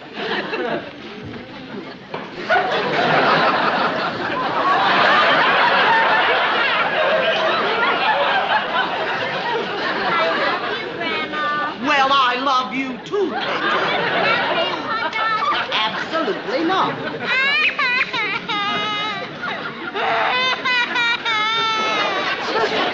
I found one of the You know what? Come with me. I need your help. I can't. Why not? I found one, too. Where is it? Where? Oh, dear. Katie, when are you going to stop that sobbing? Right now. Give me back my purse. Not until I buy a hot dog. Atta girl, Katie! Give me back my purse. Catch me. Oh, Katie, really? Oh. Are you all right? Yeah, I'm all right, but she sure wiped the smile off McKinley's face.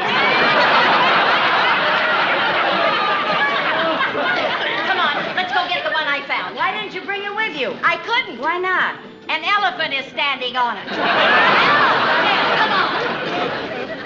Come on, here she is. It's only me again. Oh, dear. See, Lucy, there it is, under her foot. Well, all we gotta do is get her to move. Oh, fine.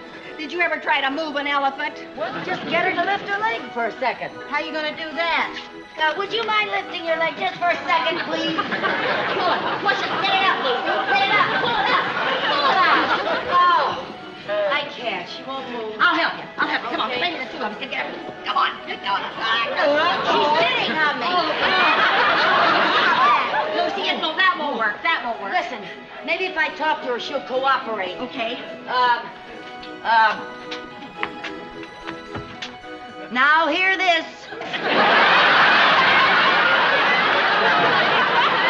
Now hear this.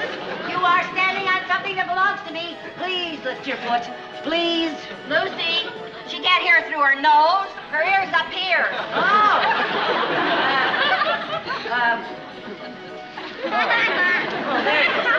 Pardon me, but if you lift your foot, I promise to vote Republican.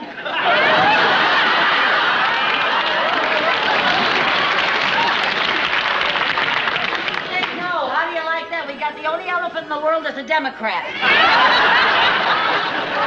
Let's see now. She was in a carnival. Maybe she knows tricks. Okay. What are you going to do? Would you like to shake hands with me? Would you like... She almost did. Would you like to shake hands? Would you like to shake hands? Try shake a leg. Try shake a leg.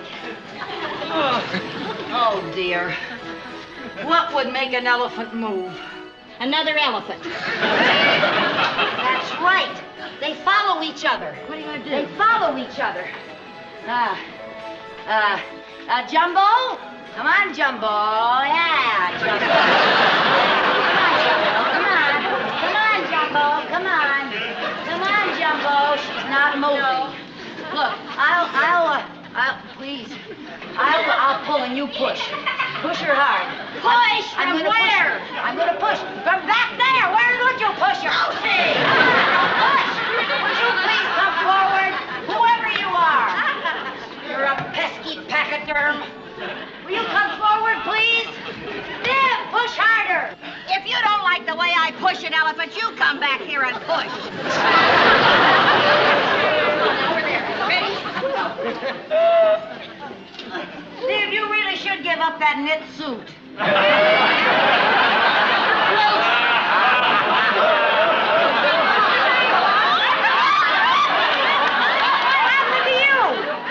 Nut wouldn't sell me his trash, so I had to wrestle him for it. Oh, I got it, though. And I got one.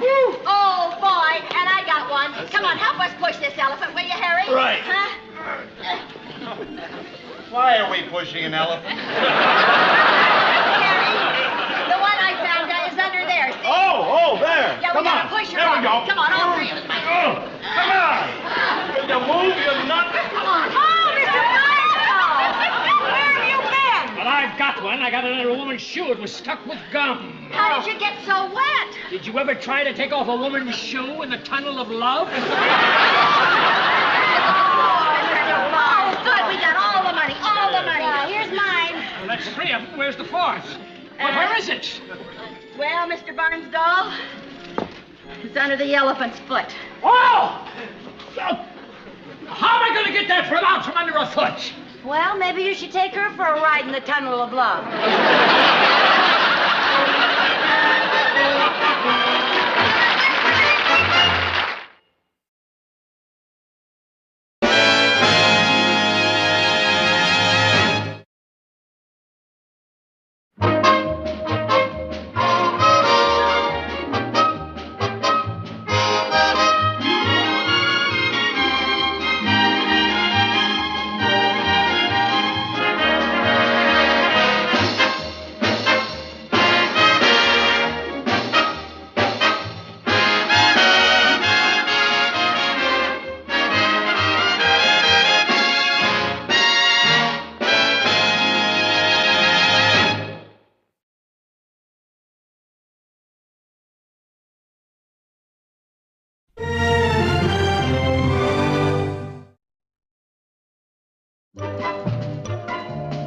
Jerry Show. Starring Lucille Ball. Co-starring Vivian Vance.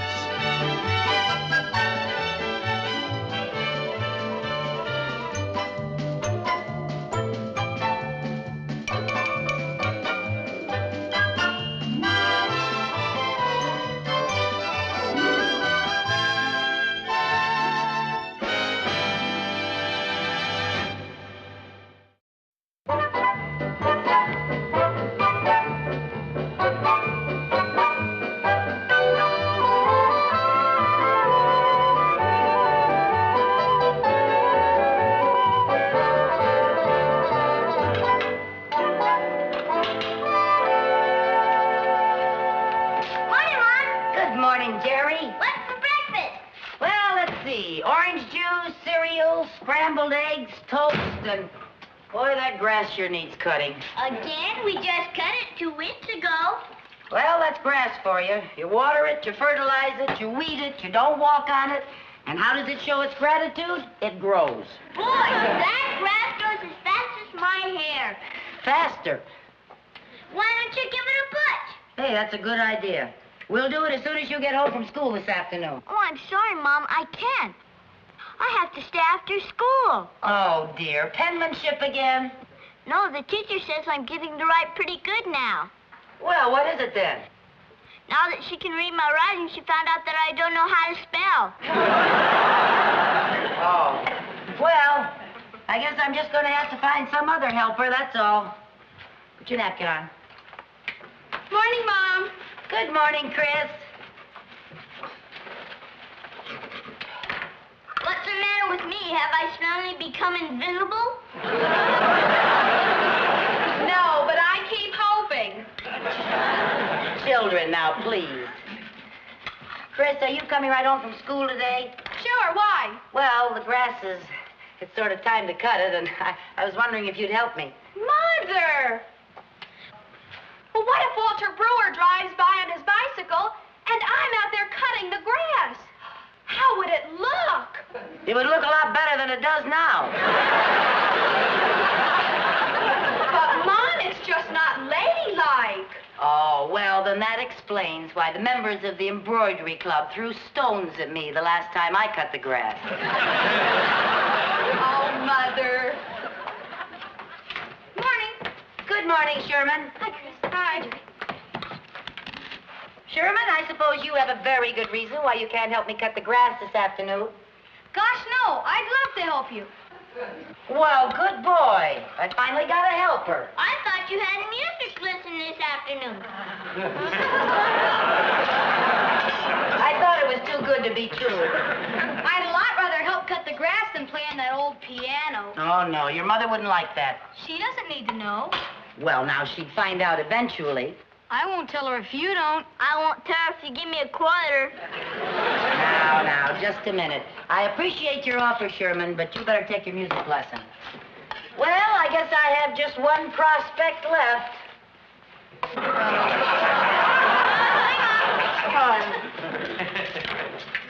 Good morning, Viv. It's a beautiful morning, isn't it? Is it worth opening my eyes to find out? Those darn blackbirds were singing outside my window at 5 a.m. There must have been 20 of them. If they have 4 more friends over, I'm going to bake them in a pie. You know, Viv, speaking of the trees and the birds in the yard and all, I was noticing our grass. Not until she's had her coffee. What's this you don't want to tell me till I've had my coffee? I was just wondering if you'd help me cut the grass this afternoon. Hey, I've been doing enough work around this house lately. Who got dinner last night? Who did the laundry last week? Who did the marketing yesterday? Who? Apparently some crabby blonde owl.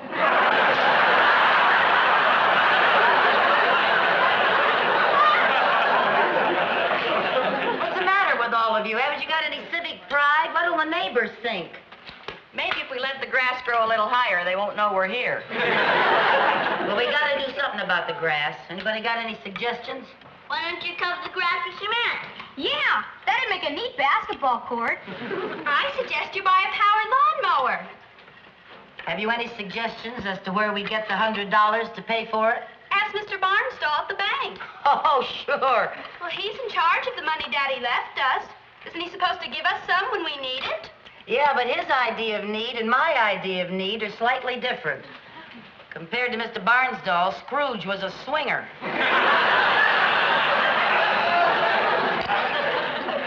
I know what we can do. What's that, darling? We've been studying about Australia in school.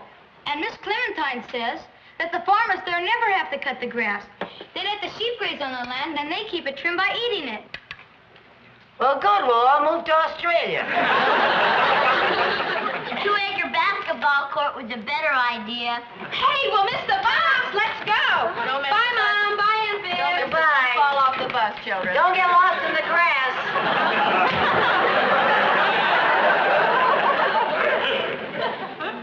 Maybe we ought to get one. Might be the answer to all our problems. They would just eat and sleep and stay outdoors all the time and play with the children. What are you talking about? A sheep. Oh, I thought you were describing an ideal husband. No, I mean, why not do as Sherman said and get a sheep to eat the grass? Now, Lucy, you're not thinking of going into sheep farming. Not a whole farm. I just mean one good, thin sheep that's been on a diet. Well, if you ask me, I think the whole idea is crazy. All right, do you want to mow the lawn?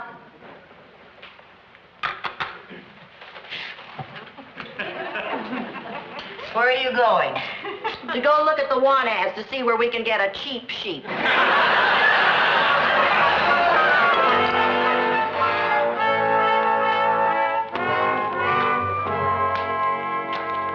Have you decided yet? No, not yet, Mr. Evans. I'm still browsing. Please make up your mind. You've seen every animal I got, unless you're going to hang around till next spring for the lambing season. Well, I want to make sure I get a good one. This is the first time I've ever been sheep shopping. For me, Miss Carmichael, there's no difference in sheep. I'll bet there is to another sheep. Let me see that one right there.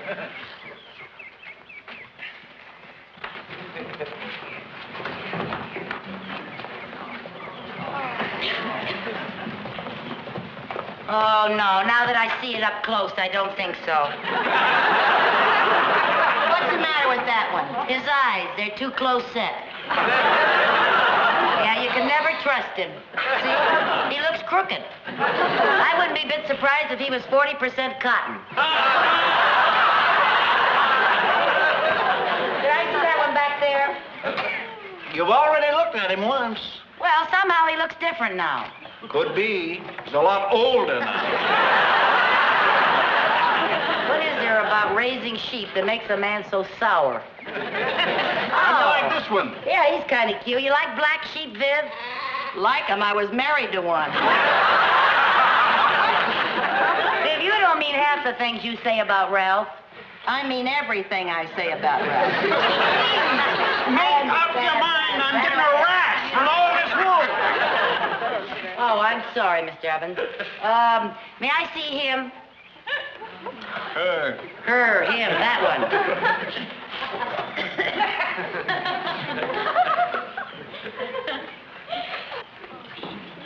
Oh, here. Say, that one's a pretty color. Oh, and I just love the way it wrinkles its flat little nose when it smiles. Watch it. That's how I started with Ralph. All right, Mr. Evans, I'll take this one. Good, Julie, $40. 40? You said they were 35. But this is a lead sheep. Leaders cost more. Oh, dear. Wouldn't you know I'd have expensive taste, even in sheep? All right, will you take a check? All right with me. Will it be all right with Mr. Barnsdall? Oh, you had to bring that up. What am I going to tell Mr. Barnsdall? Well, you could put $40 for a sheep on the check, and then if he asks you about it, tell him it's mutton for the freezer. Please, not in front of the LAMB. You didn't hear that, huh? Okay, I'll send you a check, Mr. Evans. How am I going to get this in the car now? Well, little Bo Peep, why don't you just leave it alone and it'll come home, wagging its tail behind it. Go open the door. Okay. Like this? No, there. Okay, I got it. I think. Ooh! I sure got a pretty one, though, didn't I? Thanks, Mr. Evans. Hey, you really are all wool and a yard wide.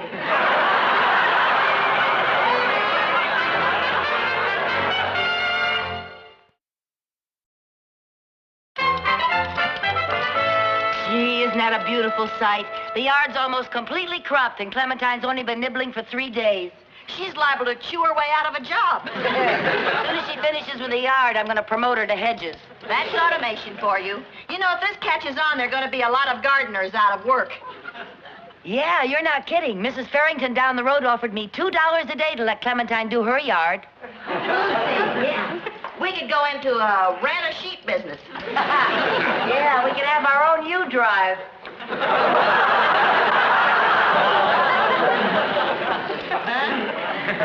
Our own U-Drive. U. E-W-E. Oh, forget it. Sure will. Hey, Viv, I was just thinking, if we can rent out one sheep, why not 2 or 4 or more, maybe a whole flock, and then just sit back and watch the profits roll in? Hey, we could make a fortune. I wonder how much grass Clementine would have to chew her way through before we can afford mink coats. Mink coats? Clementine, keep on eating. As soon as you finish, you can have Mrs. Barrington's yard for dessert. Oh, Lucy, it's starting to snow. So? So, if there's snow all over the ground, there won't be any grass for Clementine to eat. The neighbors won't have to rent her. We'll have to feed her, and it's back to our old cloth coats. Oh, it can't be snowing. It's too early. Well, there's something coming down, and it isn't pennies from heaven. Oh, gee, we're going to have to do something about Clementine. She'll catch pneumonia. Clementine, come on, girl. Are you going to bring her in the kitchen? Well, what else could I do with her? The garage isn't heated. She can't stay out there. Well, what's your plan? Are you going to keep her in the house all winter? No, just until we can build her a nice, warm little shed. Oh, it isn't enough we have to buy expensive feed for her. Now we got to build her a house. Well, when you're in business, you have to expect little setbacks. Great, I've been in business 2 minutes, and already there's a recession. Clementine, come on, girl. Anybody home? Oh, Mr. Barnstone. Oh, hello. My door was unlocked, so I just took the liberty of coming right in. Oh, sure, that's fine. How's every little thing down at the bank, huh? Well, it's as good as we expected, considering we have Mrs. Carmichael as a customer. Is she home, by the way? She's home. Yeah, she's home. Well, where is she? Oh, she's out in the backyard getting she'll be in just a minute. I'd like you to explain a very interesting check that she wrote. Now, I realize I only handle her business affairs, and I wouldn't pry for the world. But I should like to know why in blue blazes she paid $40 for a sheep. Well, it's cheaper than a power lawnmower. Well, it's cheaper than a yacht, too, but what's that got to do with it? Well, you can't cut grass with a yacht. Please, Mrs. Bagley, don't confuse me. I'll just wait and let Mrs. Carmichael do it. Yeah. Baby, you're going to be nice and warm in here.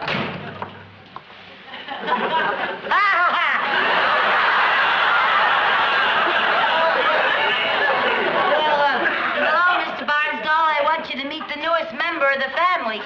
Clementine, shake hands with your banker.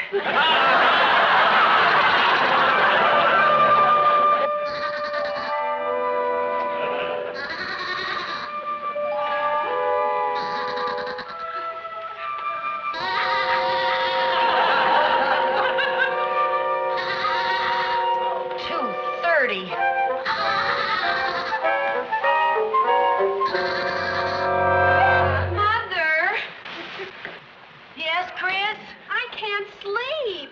Isn't Clementine ever going to stop that bleeding? I don't know. I think her bleeder's stuck. I have a test tomorrow, and I've just got to get some sleep. I know, honey. I'm sorry. Lucy, what are you going to do about Clementine? I don't know. I fed her. I wrapped her in a nice warm blanket. I think the only way you're going to stop her is to wrap her in some nice aluminum foil and show her the barbecue. I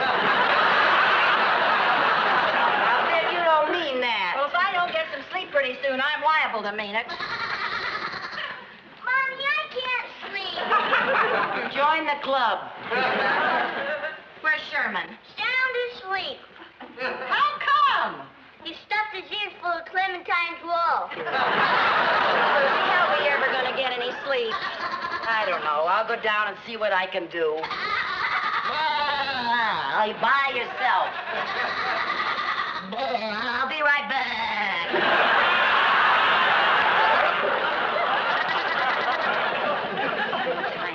What are we going to do with you? You're driving us all crazy. Now listen, you've got to go to sleep. You're keeping everybody awake. What's the matter? Are you sick? You haven't got a fever. What am I going to do with you? Now look, Clementine, you're just going to have to go to sleep. Lie down. Lie down. Lie down, Clementine, and count sheep or whatever you count. Maybe I can put you to sleep like I used to put Jerry and Chris to sleep.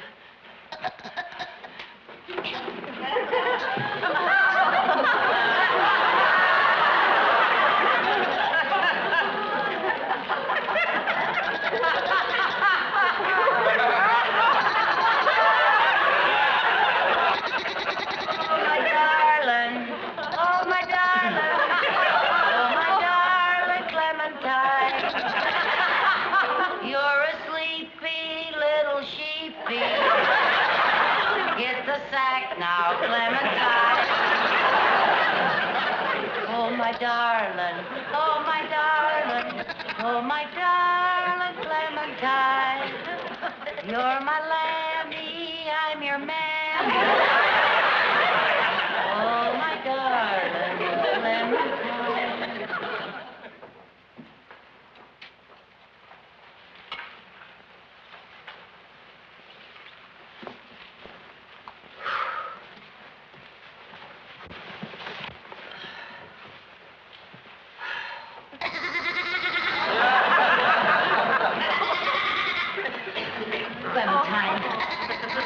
Goodness, you scare me out of my wits. What am I going to do with you?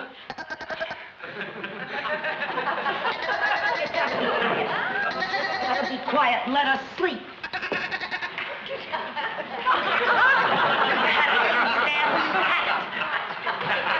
Go to sleep.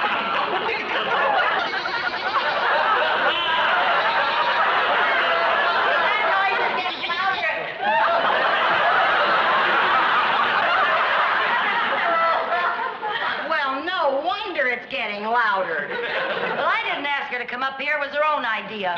Oh, sure. Well, it was. Oh, the only thing to do is to get her out of the house. Yeah. Are you sure Mr. Evans won't take her back? No, I asked him. As he put it, I sell sheep, I don't buy them. Well, we gotta do something with her. Don't suppose we could put this sheep in a basket and leave it on somebody's doorstep? I don't think so.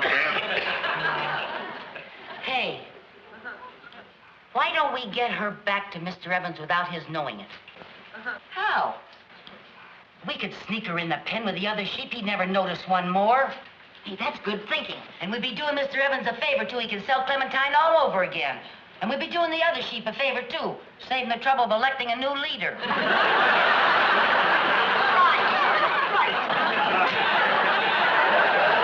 Good idea. We'll do it first thing in the morning.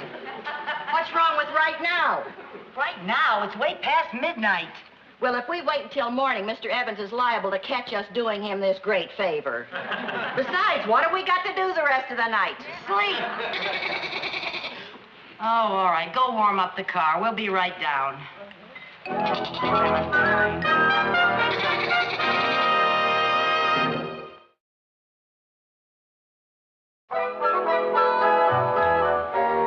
Oh, boy, what a night. I don't care if I never see another sheep as long as I live. Lucy, a night like like last night, speeding along at 3 o'clock in the morning with you and that not-so-darling Clementine almost makes Ralph look good.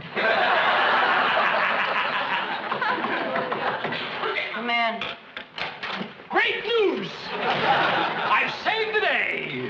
Mr. Barnsdall, could you please save the day a little more quietly? Who's sleeping? We are, as soon as we go back to bed. You two certainly live a soft life. You get up, eat, send the children to school, go right back to bed again. Yeah, well, could you tell us your great news so us two pampered darlings can slither back between our satin sheets? Well, if you're going to be cranky, I won't tell you how you can make $200 with that ridiculous beast. $200 with Clementine? How? Well, I've got a friend of mine in an advertising agency. I told him about Clementine, and he wants to come over and take a picture for a layout for a blanket company. Oh, well, as a matter of... When does your friend need Clementine? Tomorrow morning. He wants to come over and take a picture. Oh, well, she'll be ready. Good. I have to get back to the bank. You know, I do have other things to do besides getting jobs for sheep.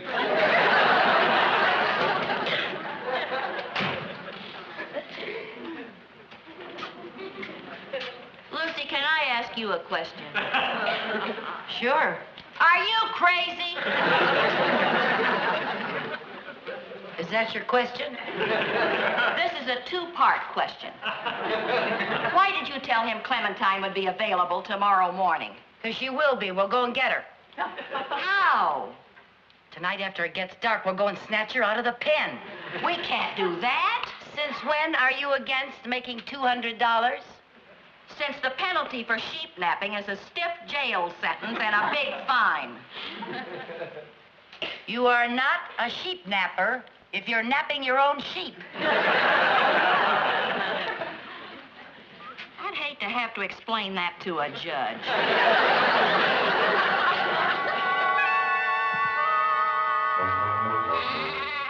I didn't do that.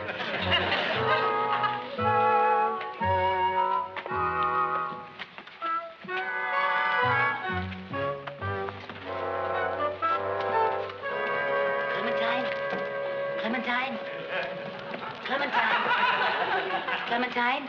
Oh, Lucy, how are we ever going to find her? All sheep look alike. Oh, they do not. Well, they do to me. Clementine.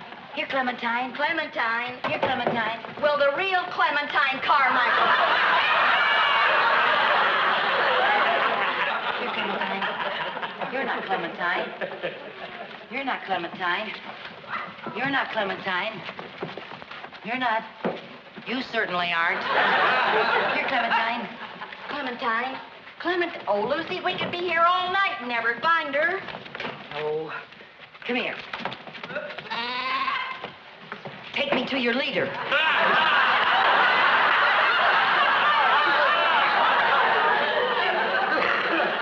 I'll find her. I know how to find her. How? Oh, my darling. Oh, my darling. Oh, my darling Clementine. Oh, my darling. Oh, my darling. Oh, my darling Clementine. Oh, my darling. Oh, my darling. Oh, my darling Clementine. Oh, my darling. Oh, my darling. Oh, my darling Clementine. You are gone and lost forever.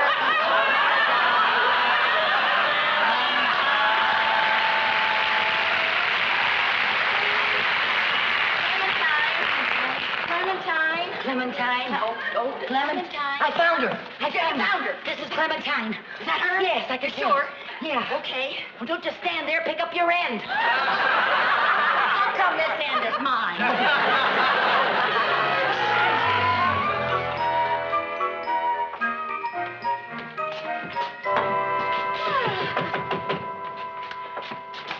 Good morning. Morning, Mrs. Carmichael. This is Mr. Vincent, the photographer. How do you do? Mrs. Bagley. Hello, nice How to do you meet do? you. I was just looking at the backyard. I think I can set up my lights right out there. Okay. Clementine will be out in a jiffy. All right, thank you. Okay. Where is our little four-legged cover girl? She's down in the cellar playing with the boys. I'll get her. Boys, bring up Clementine. We haven't told the boys about Clementine's new career. No, we don't want to spoil them by telling them they're going to be millionaires' kids. But I'll settle for a slight return, all What right? do you got there? What's that? It looks like Clementine's wool. That's right. What are you doing with it? We're gonna sell it. What for? course. Pay for our food. Oh, Sherman. Sherman, you did. Carry Lucy.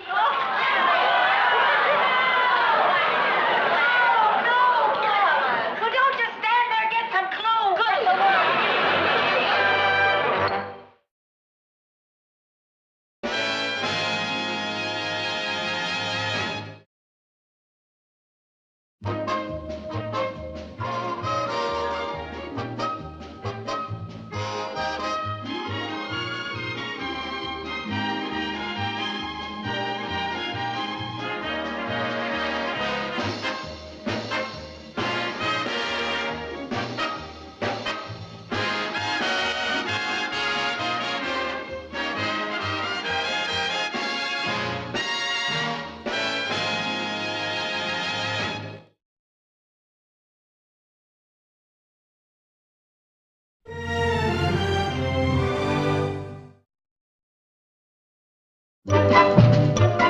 The Lucy Show.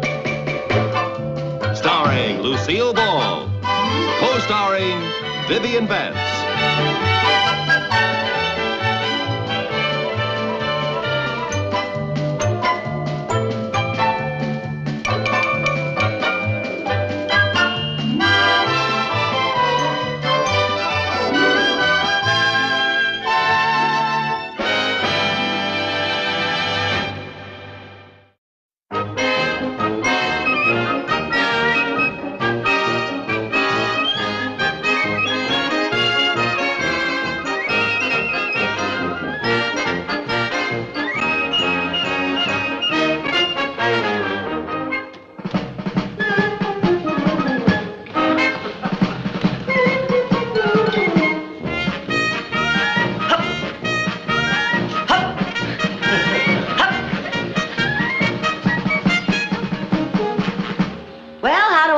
Hey, sharp, Mom.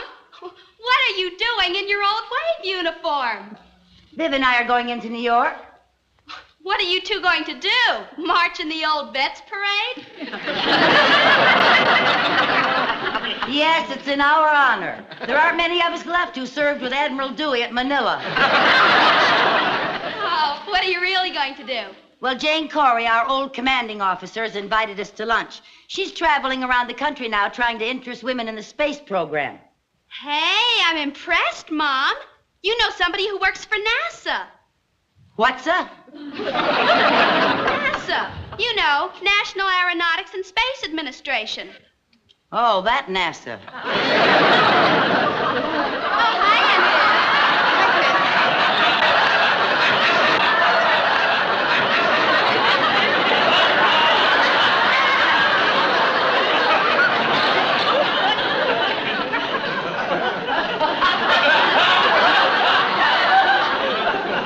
Viv, what happened to you? Nothing happened to me. This is what I get for sending my clothes to a cheap cleaner. Hey, how come your uniform looks so good? Oh, I don't know. I guess it's just a matter of keeping yourself in shape. You know, like we used to do in the Navy.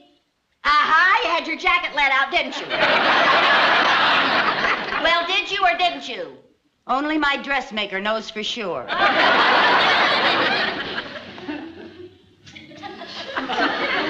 Lucy, I just can't go like this. Oh, come here, Viv. Come here now. I'm sure I can button your jacket. Well? Come on now. Pull your stomach in.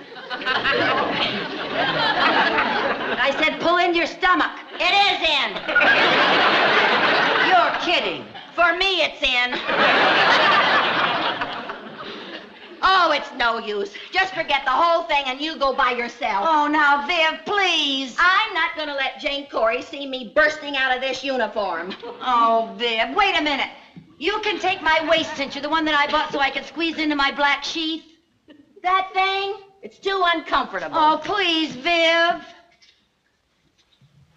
Well, all right. I'll go up and lace myself into that straitjacket. Okay. But I'd a lot rather stay home and wallow around in my moo-moo.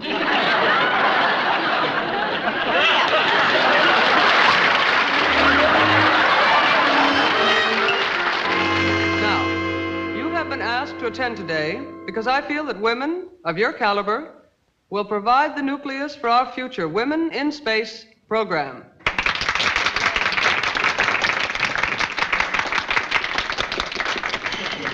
Lucy, I think I'm going to have to go out in the hall and take a walk. I can't breathe in this thing. I told you not to eat my dessert. I think I'm going to faint. You can't faint. You're in uniform. Stick around and watch. Now, I have some big news.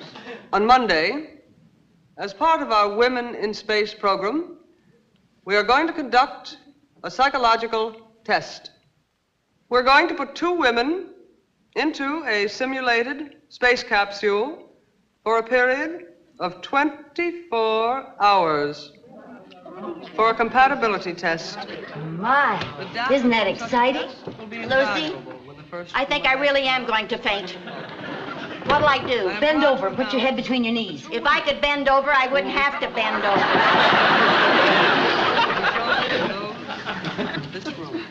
To help us conduct this experiment, I'm going to ask for 2 of you to volunteer. I know how I can help you get your breath. Well, I am proud to say that we have our volunteers. They got somebody. Lucy Carmichael and Vivian Bagley.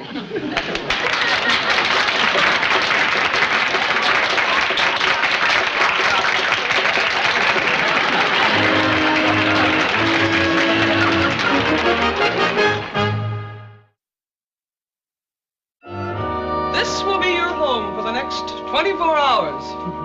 Now, this is the intercom. This is where we keep the food. Uh-huh. Now, this is your bed. You push this button, and it comes down. You push it again, and it goes back up. Now, excuse me. This is what is known as the chicken switch.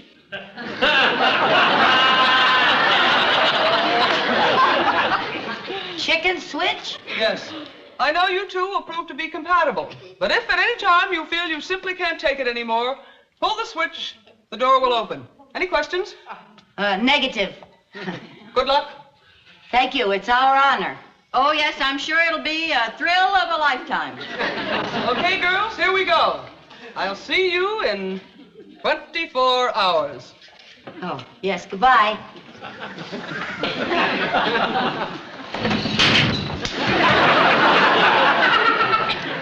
Well, I hope you're satisfied. Well, now it's small, but it's cozy. Oh, yes, it's cozy if you don't mind spending 24 hours in a footlocker. Well, now let's not start out by being grouchy. I've got a right to be grouchy. Why didn't you let me tell Jane that we didn't really volunteer? And let her think that we're cowards? I am a coward. Well, I'm not, and I don't want her to think that my best friend is a coward. Anyway, it's too late. We've already blasted off the launching pad. Now, dramatizing it isn't going to make it one bit better. Do you realize Eddie had invited me to a big party tonight, and a lot of Broadway celebrities were going to be there? Oh. Communication center calling. Do you read me? Over. Hi, Jane. We read you. Over. We read you just fine. Everything all right? Over. Everything A-OK. Lift off normal. Over. From time to time during your flight, we'll be in communication with you, and you can reach us through your intercom at any time. Over. Will do. Condition here is go-go. Over and out. I think your mind is gone. Lucy? What? Kind of small, isn't it? Negative. It's all the room we need. After all, we're not going to be giving a dance. But there aren't any windows. You know me and my claustrophobia. I get panicky if I have to make a call from a telephone booth. Oh, that's just silly. It's all in your head. You bet your sweet life it is. What are you going to do? I'm going to pull that chicken switch. Oh, no, you're not, Oh, Viv. yes, I am. Oh, no, you're not. I am, Oh, too. no, you're not. We're going to see this thing through. I'm not. Yes, you No, are. I'm yes, not, you Lucy. are. I'm not now gonna look, do it. Now, look, calm I'm not down. gonna Take do it easy, Viv. Take it easy. Calm down. And I'll give you something to eat. What? I said I give you something to eat. Food? Yes. Now sit down. Just sit right down there, and I'll serve you dinner. Oh. Fine.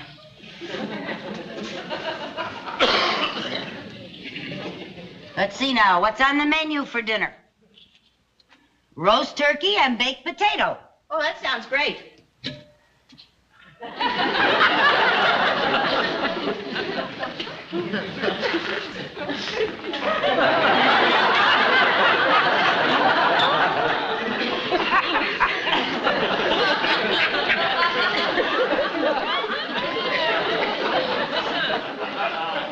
What's this? That's your roast turkey and baked potato. What do we eat it with, a fork or a toothbrush? You eat it like this. I saw it on television.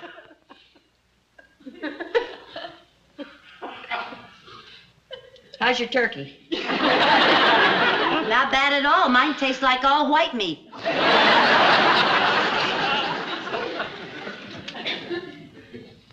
How's yours? Wouldn't you know I got the gizzard?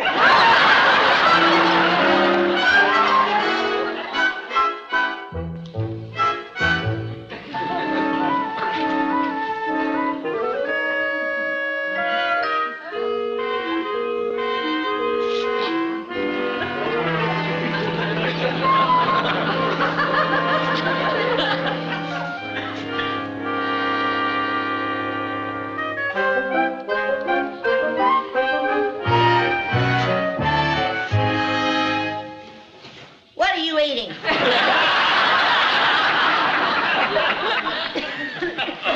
I don't know. It's labeled mid-afternoon snack. What does it taste like? Fried licorice whips.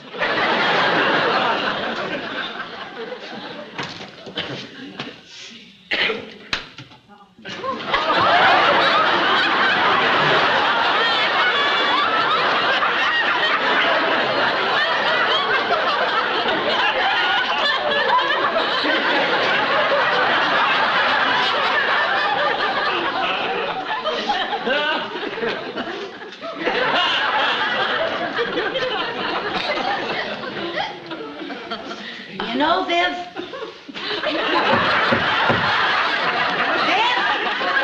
this is no time to go over the hill. Viv! Oh, Viv!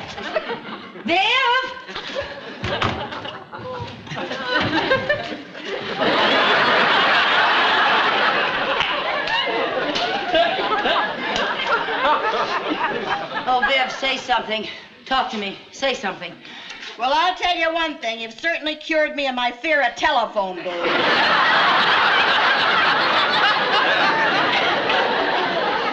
Well, I'm sorry. Well, you should be sorry. I'm sorry, Viv. I didn't mean it. I didn't mean it. Where are you going now? I'm gonna pull that chicken switch. No, you're not going to pull that chicken switch. Don't you want this experiment to be a success? Don't you care what people think about you?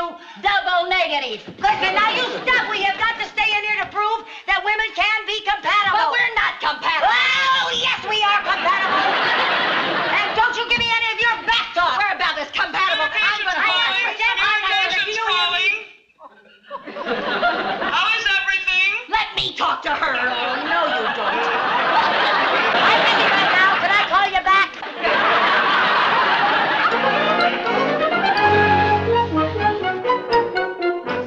Hey, Mom, that's a wonderful picture of you. Thank you. But where are you, Aunt Viv? Right behind your mother's arm. Well, now, how did that happen? Remember, you were saluting the Earth people on your return from outer space. Don't feel bad, Mom. I knew it was you. I recognize your ear. Thanks, darling. I'll go tell Cynthia to save her paper for us. Oh, that's a good idea. You two go and get as many copies as you can. Okay. Hurry up now. Hello? Yes? Oh, really? Oh, Viv, somebody from one of the papers in New York. They saw our story in the Danville Tribune, and they want a feature story on us. Yes? Yes, this is Ensign Carmichael. No, I'm the one saluting. Well, no. No, it wasn't too bad, although my helper, Bagley, experienced some claustrophobia and panicked at one point. Yes, but I took command and concluded the experiment. Well, thank you. But I was more than glad to do my part to further man's conquest of outer space. No, they haven't said anything about my going into a real orbital flight. Well, if and when they do, it's A-OK with me. Over and out. Well, thanks a lot. What's the matter, dear? Because of you, I'm soon to be known all over the world as Chicken Switch Bagley. Now, I was just trying to give the story a human interest angle. Well, this is one human it doesn't interest. And what's with all that orbital jazz? What makes you think they'd be crazy enough to send you into outer space? Well, now they might, and I just wanted them to know that I was available. Remember what our president said, ask not what your country can do for you, ask what you can do for your country.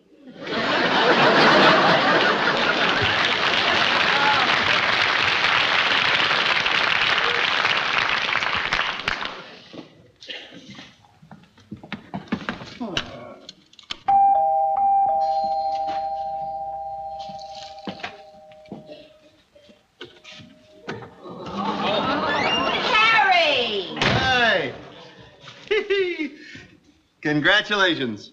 Took every flower in my garden. Thanks, Harry. I'll give it to Lucy. And I only hope she can squeeze it on over her swelled head. What's with you? Oh, I'm sorry, Harry. I'm just fed up with Colonel Glenn Carmichael.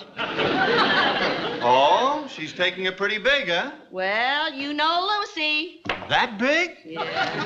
And you haven't even heard the worst. Huh? She's hinting that she may be the first woman into outer space.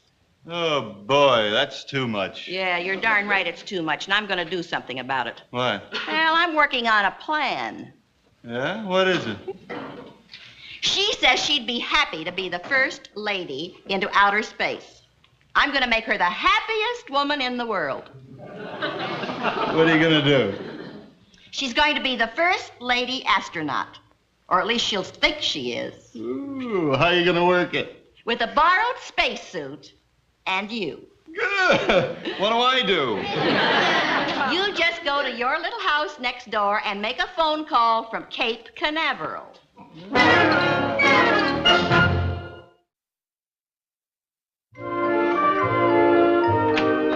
Hi. Hi, Lucy. I'm sorry I took so long, but I had to sign autographs for the kids at the market. Lucy? What? This box came for you. Oh? What is it? Oh, it's from NASA. I wonder what it is. Yeah, I wonder what it is. Hello? Yes, Ensign Carmichael is here. Just a minute. It's long distance from Florida. Florida? Yes. Hello? Yes, this is Ensign Carmichael. Yes, sir? Me, sir? Off in the wild blue what, sir? Oh, good grief, sir. Oh, no, sir. Yes, sir. Goodbye, sir. What's up? Me at Cape Canaveral. What do you mean? That was the head of NASA ordering me to report I've been selected to train as a lady astronaut. Oh, that's wonderful, Lucy. Congratulations. Thanks. It's just what you wanted. Yeah. Yeah, it's just what I wanted. I wonder what is in this box. Oh, Lucy, look. It's a spacesuit. Spacesuit?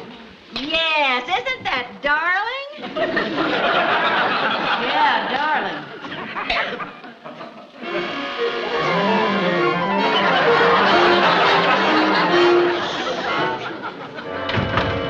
How we doing? she's upstairs now putting on her space suit. She's just scared stiff. Lucy, Harry's down here. Don't you want to come down and say goodbye? Oh, you must have been great on the telephone. She really fell for it. Oh, I almost broke up. Yes, sir. No, sir. Oh, good grief, sir.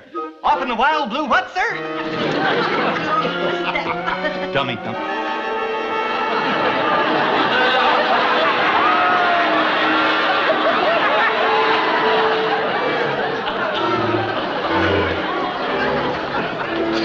Oh, Lucy, you look marvelous.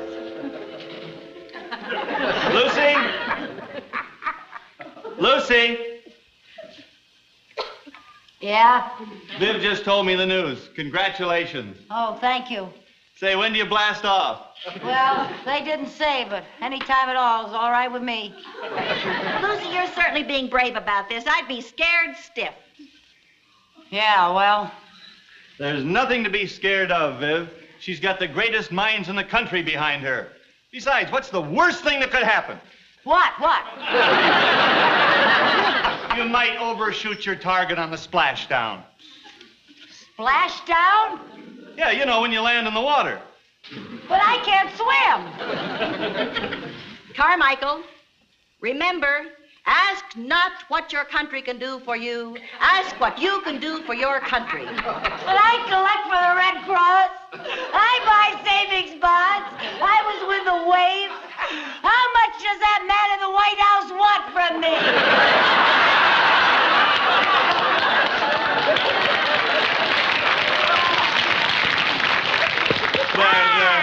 There.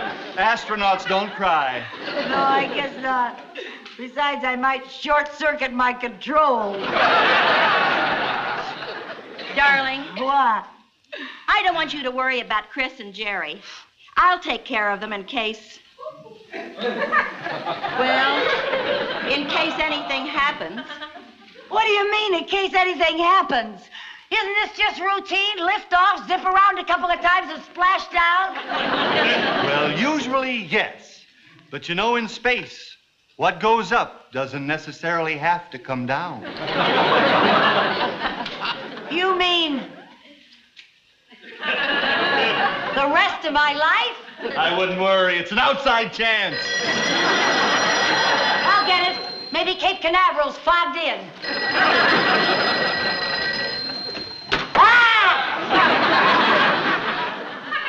Hello? Hi, Lucy. This is Jane Corey. Oh, hi. I thought I'd stop by and pick up that spacesuit, if you're through with it. Oh? Frankly, I couldn't see the point of it, but then you and Viv are always playing jokes on each other in the Navy. Tell me, did the gag work? Yes, uh-huh. Fine, I'll see you later then. Bye. Okay, goodbye.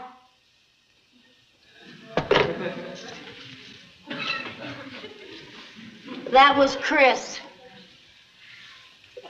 I'm so glad that I could hear her voice once more before I go. Yes, that's nice. But I guess I might as well face it. Something might happen. So if I do, just... Would you do me a favor? Every year on my birthday, would you ask the people of Danfield to turn on their lights?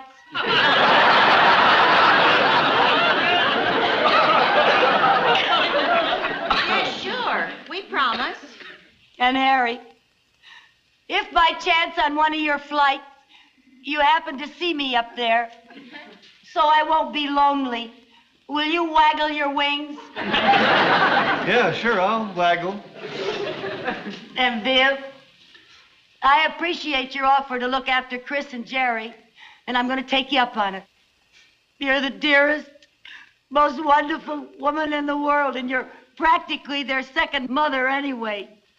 And Harry, you're my dearest friend, so I want you two to raise my children. Lucy, don't go! What's the matter with you, Viv? She's not going. That's right, I forgot.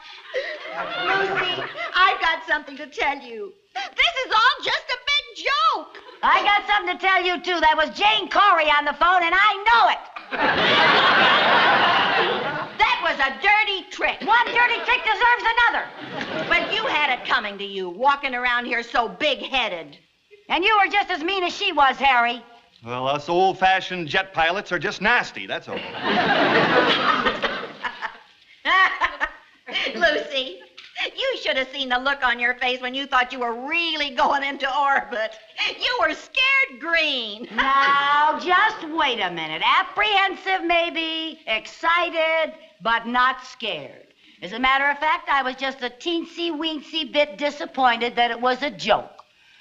Now, imagine what a thrill it would be to be the first lady astronaut. And there I'd be, zooming into space. Just me and the stars and the universe. That sounds plenty A-OK to me. Making history, advancing science, doing...